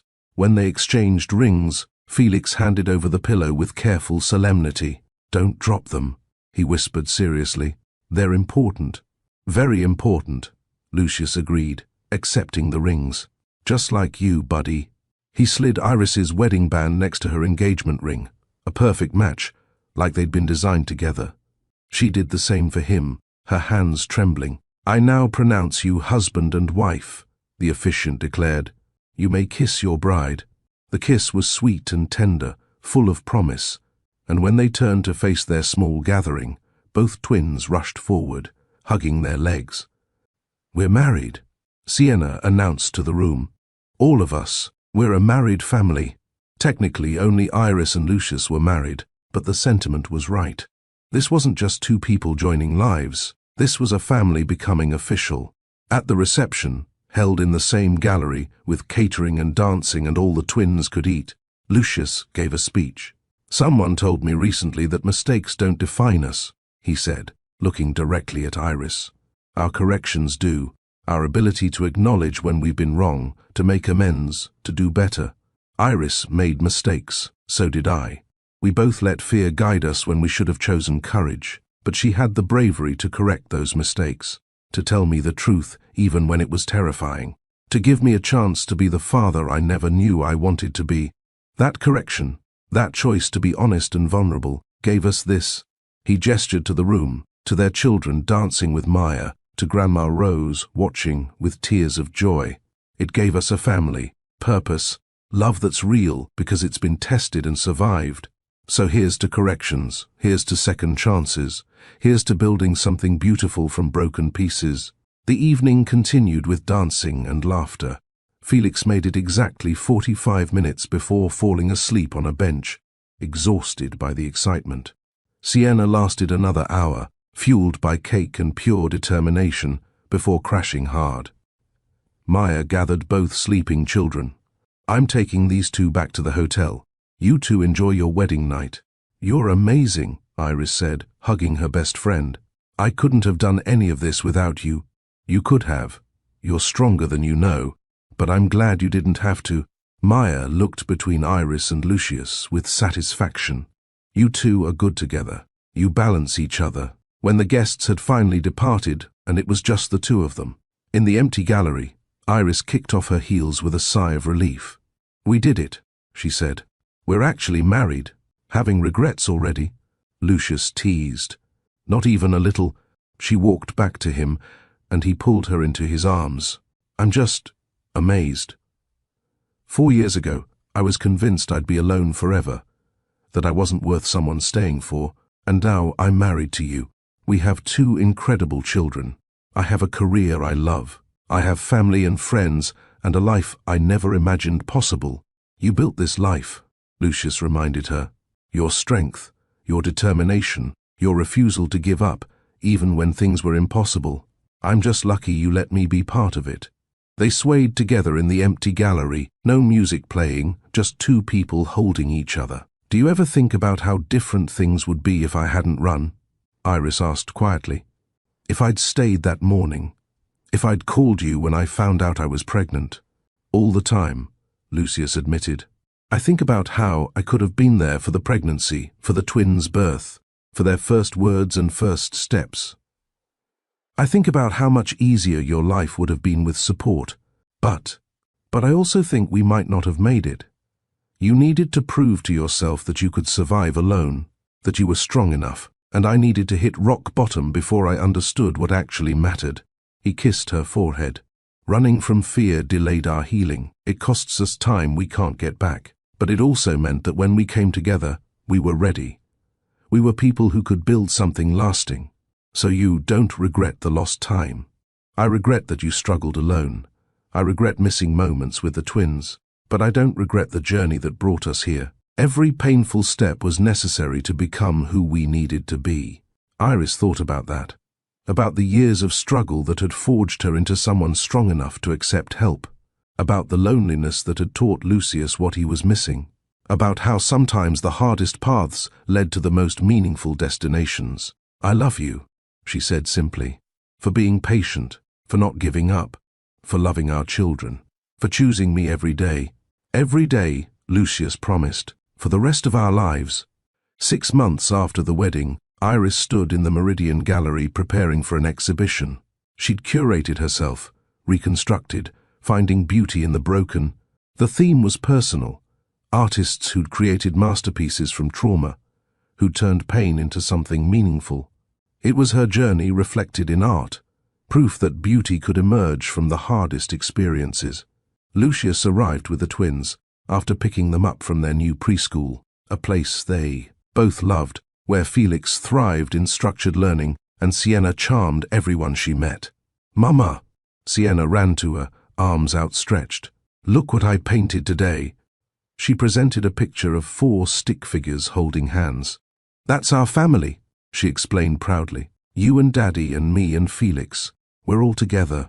Iris hung the painting in her office, right next to her college diploma and professional certifications.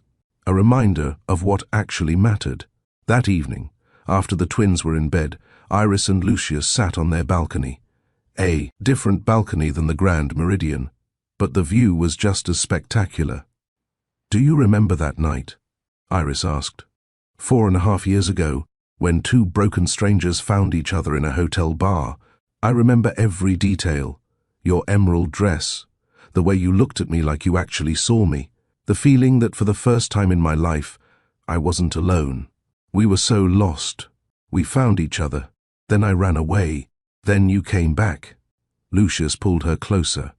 And we built this, not perfect, not without struggle, but real. A family, a life, love that's been tested and survived. Iris thought about their journey. 1 reckless night, 3 years of separation, the terrifying confession, the slow building of trust, the mistakes and corrections, the fear and courage, the breaking and rebuilding. Their story wasn't a fairy tale. It was messy and complicated and real. But that's what made it beautiful. "What do you think our story means?" Iris asked. "Not just for us, but for anyone hearing it." Lucius was quiet for a moment, considering. "I think it means that mistakes aren't the end, that you can run from something good and still find your way back. That courage isn't the absence of fear, it's acting despite being terrified." "I think it means vulnerability is strength," Iris added. "That asking for help doesn't make you weak. That building something real requires honesty, even when the truth is painful. I think it means that love isn't just a feeling. It's a choice. Every single day, choosing each other, choosing to work through conflicts, choosing to be present and patient and partners. I think it means that the hardest paths can lead to the most beautiful destinations," Iris said softly. "That suffering doesn't have to be meaningless, that you can take pain and transform it into something that matters." They sat in comfortable silence, watching the city lights, 2 people who'd found each other in darkness and built a life in the light. Their story had started with 1 perfect night. It had survived 3 years of separation and fear. It had been rebuilt with honesty and courage and daily choice. And it would continue, not as a fairy tale, but as something better, something real. A love story that proved happily ever after wasn't about perfection. It was about 2 imperfect people choosing each other again and again, through every struggle and triumph. It was about building a family from broken pieces and making something whole. It was about courage over fear, vulnerability as strength, and the transformative power of love that refuses to give up. It was their story, messy, complicated, absolutely beautiful.